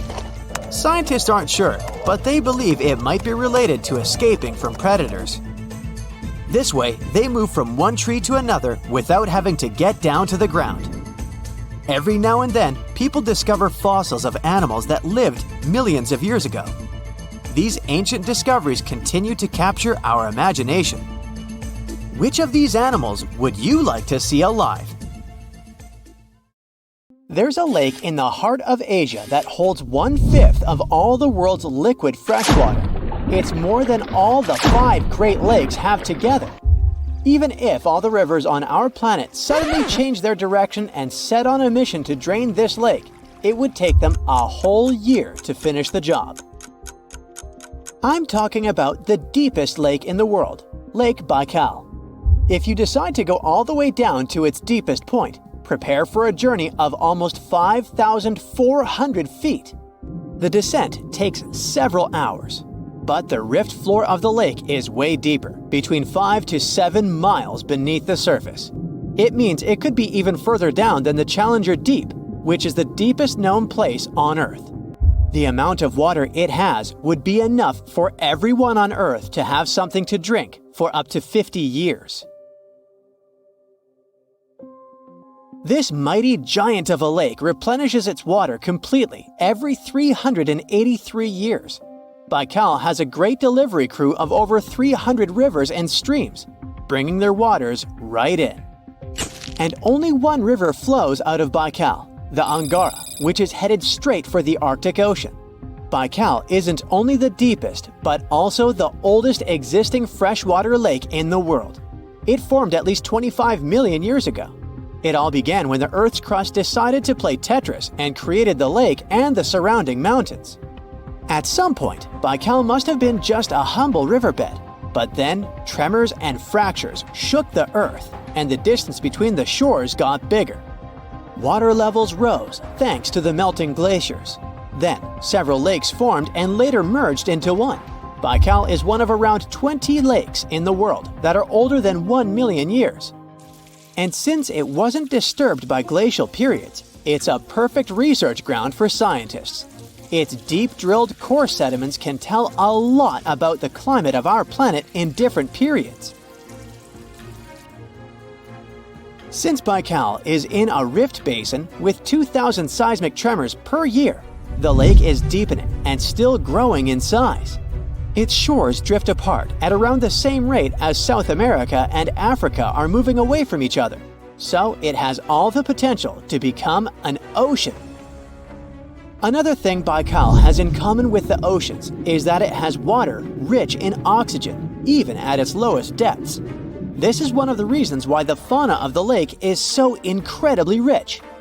It's home to over 2,500 various animals and 1,000 plant varieties. Around half of them are unique and only exist in this area, like the endemic algae, the Baikal omul fish, and the Baikal oilfish. There are also some bears, elk, and lynx living on its shores. They must appreciate the fact that the temperatures around the lake are always higher than the rest of Siberia, thanks to its huge water mass. Most Baikal dwellers prefer to stick to the bottom of the lake, but there's one brave guy you'll meet if you decide to visit. Meet the Baikal seal, also known as Nerpa. It's the only true freshwater seal in the world. Nerpa's eyes are so cute it nearly landed the part of Puss in Boots in Shrek. Nerpa in Boots sounds good to me. These huge eyes are there to help them follow their favorite pelagic fish underwater. There are other seal kinds that can handle freshwater or use it to breathe, but these cuties spend their entire lives in it. But wait, how did seals, which are supposed to be oceanic creatures, end up in a lake miles and miles away from the sea? About 400,000 years ago, during the Pleistocene era, these adventurous creatures traveled up the river and drainage systems that connected Lake Baikal to the Arctic Ocean. The ringed seal that still lives in the Arctic is believed to be the Baikal seal's closest ancestor. Today, Baikal seals are confined to their freshwater home because of the changes in waterways. And they seem to be pretty happy with their home as they can choose from a huge variety of food to eat. The seals mostly hang out in the north and central areas of the lake, but move south in the winter. The lake gets covered with ice, which they use as a chill-out zone, just like their oceanic cousins use rocks or the beach. Since at least 1969, Lake Baikal has had some mysterious ice rings pop up randomly here and there. At some point, they got so big that the astronauts even spotted them from space. The rings usually appear in late April, but can be there in January or May. Scientists couldn't crack the code on how these rings form for a while. They had all sorts of theories, and the most popular involved methane gas bubbles from the lake's depths. But then, scientists noticed that some of the rings were in shallower waters, where gas emissions don't happen. So, an international team of scientists decided to solve the mystery. They traveled to Lake Baikal, drilled holes in the ice, and dropped sensors into the water. In 2016, when they started the research, they heard that 2 vans had gotten stuck in the mysterious ice rings. Once they had analyzed the data from the sensors, it turned out that the secret behind the rings was warm eddies flowing clockwise under its ice cover. The currents were less intense in the center of the eddies, so the ice above them was thicker at the edges. The waters of the lake are so clear that you can see some extremely deep parts up to over 130 feet down. This is thanks to the surrounding mountains that send off melting ice right in. Plankton that live in the lake also helps clean the floating debris. When this crystal clear water freezes, it forms an unusually thick and see-through layer of ice. The wind likes to play sculptor on Baikal and creates one-of-a-kind pieces of art here. It picks up water, which, of course, freezes into the most unusual designs. Frozen bubbles and icicles you've never seen before. The location and geography of the lakes and the cycles of melting and refreezing create the perfect conditions for this ice workshop. And you can even see rocks that seem to be floating. The bottom of the rock freezes to the surface of the ice. Then, the strong winds wear away the surroundings, leaving a perfect pedestal for the rock. If you think the floating rocks look eerie, how about Baikal's version of the Loch Ness Monster? The local Buryat people have a legend about the water dragon master that lives in the lake. A dragon is believed to be the most powerful creature living on Earth in Asian mythology. They believe there are 4 dragons living in the 4 seas, each responsible for one of the cardinal directions. Baikal is the North Sea in this story. The image of this dragon is supposedly etched in ancient petroglyphs on the cliffs of Baikal. There's also a hefty stone slab that looks like a monument dated back to somewhere between the 3rd and the 9th century BCE, depicting a mysterious water monster. Imagine the stories this stone could tell, echoing the whispers of a bygone era and leaving us to unravel the enigma of the Baikal cliffs. The legend says that a local warrior was chasing the dragon. He finally reached the largest Baikal island of Alkan. He was ready to face and defeat the dragon, but the beast turned into a beautiful girl, and they got married. That's one unusual twist to a classic defeat the dragon and take the girl story. So, local legends describe that dragon as a giant sturgeon with an almost gator-like snout and armored body. In reality, the mythical monster must be one of the many huge fish living in the lake. They can afford to grow to several feet in length thanks to the high levels of oxygen in the water. Beluga sturgeon can weigh several thousands of pounds, lives up to 50 or 60 years, and never stops growing.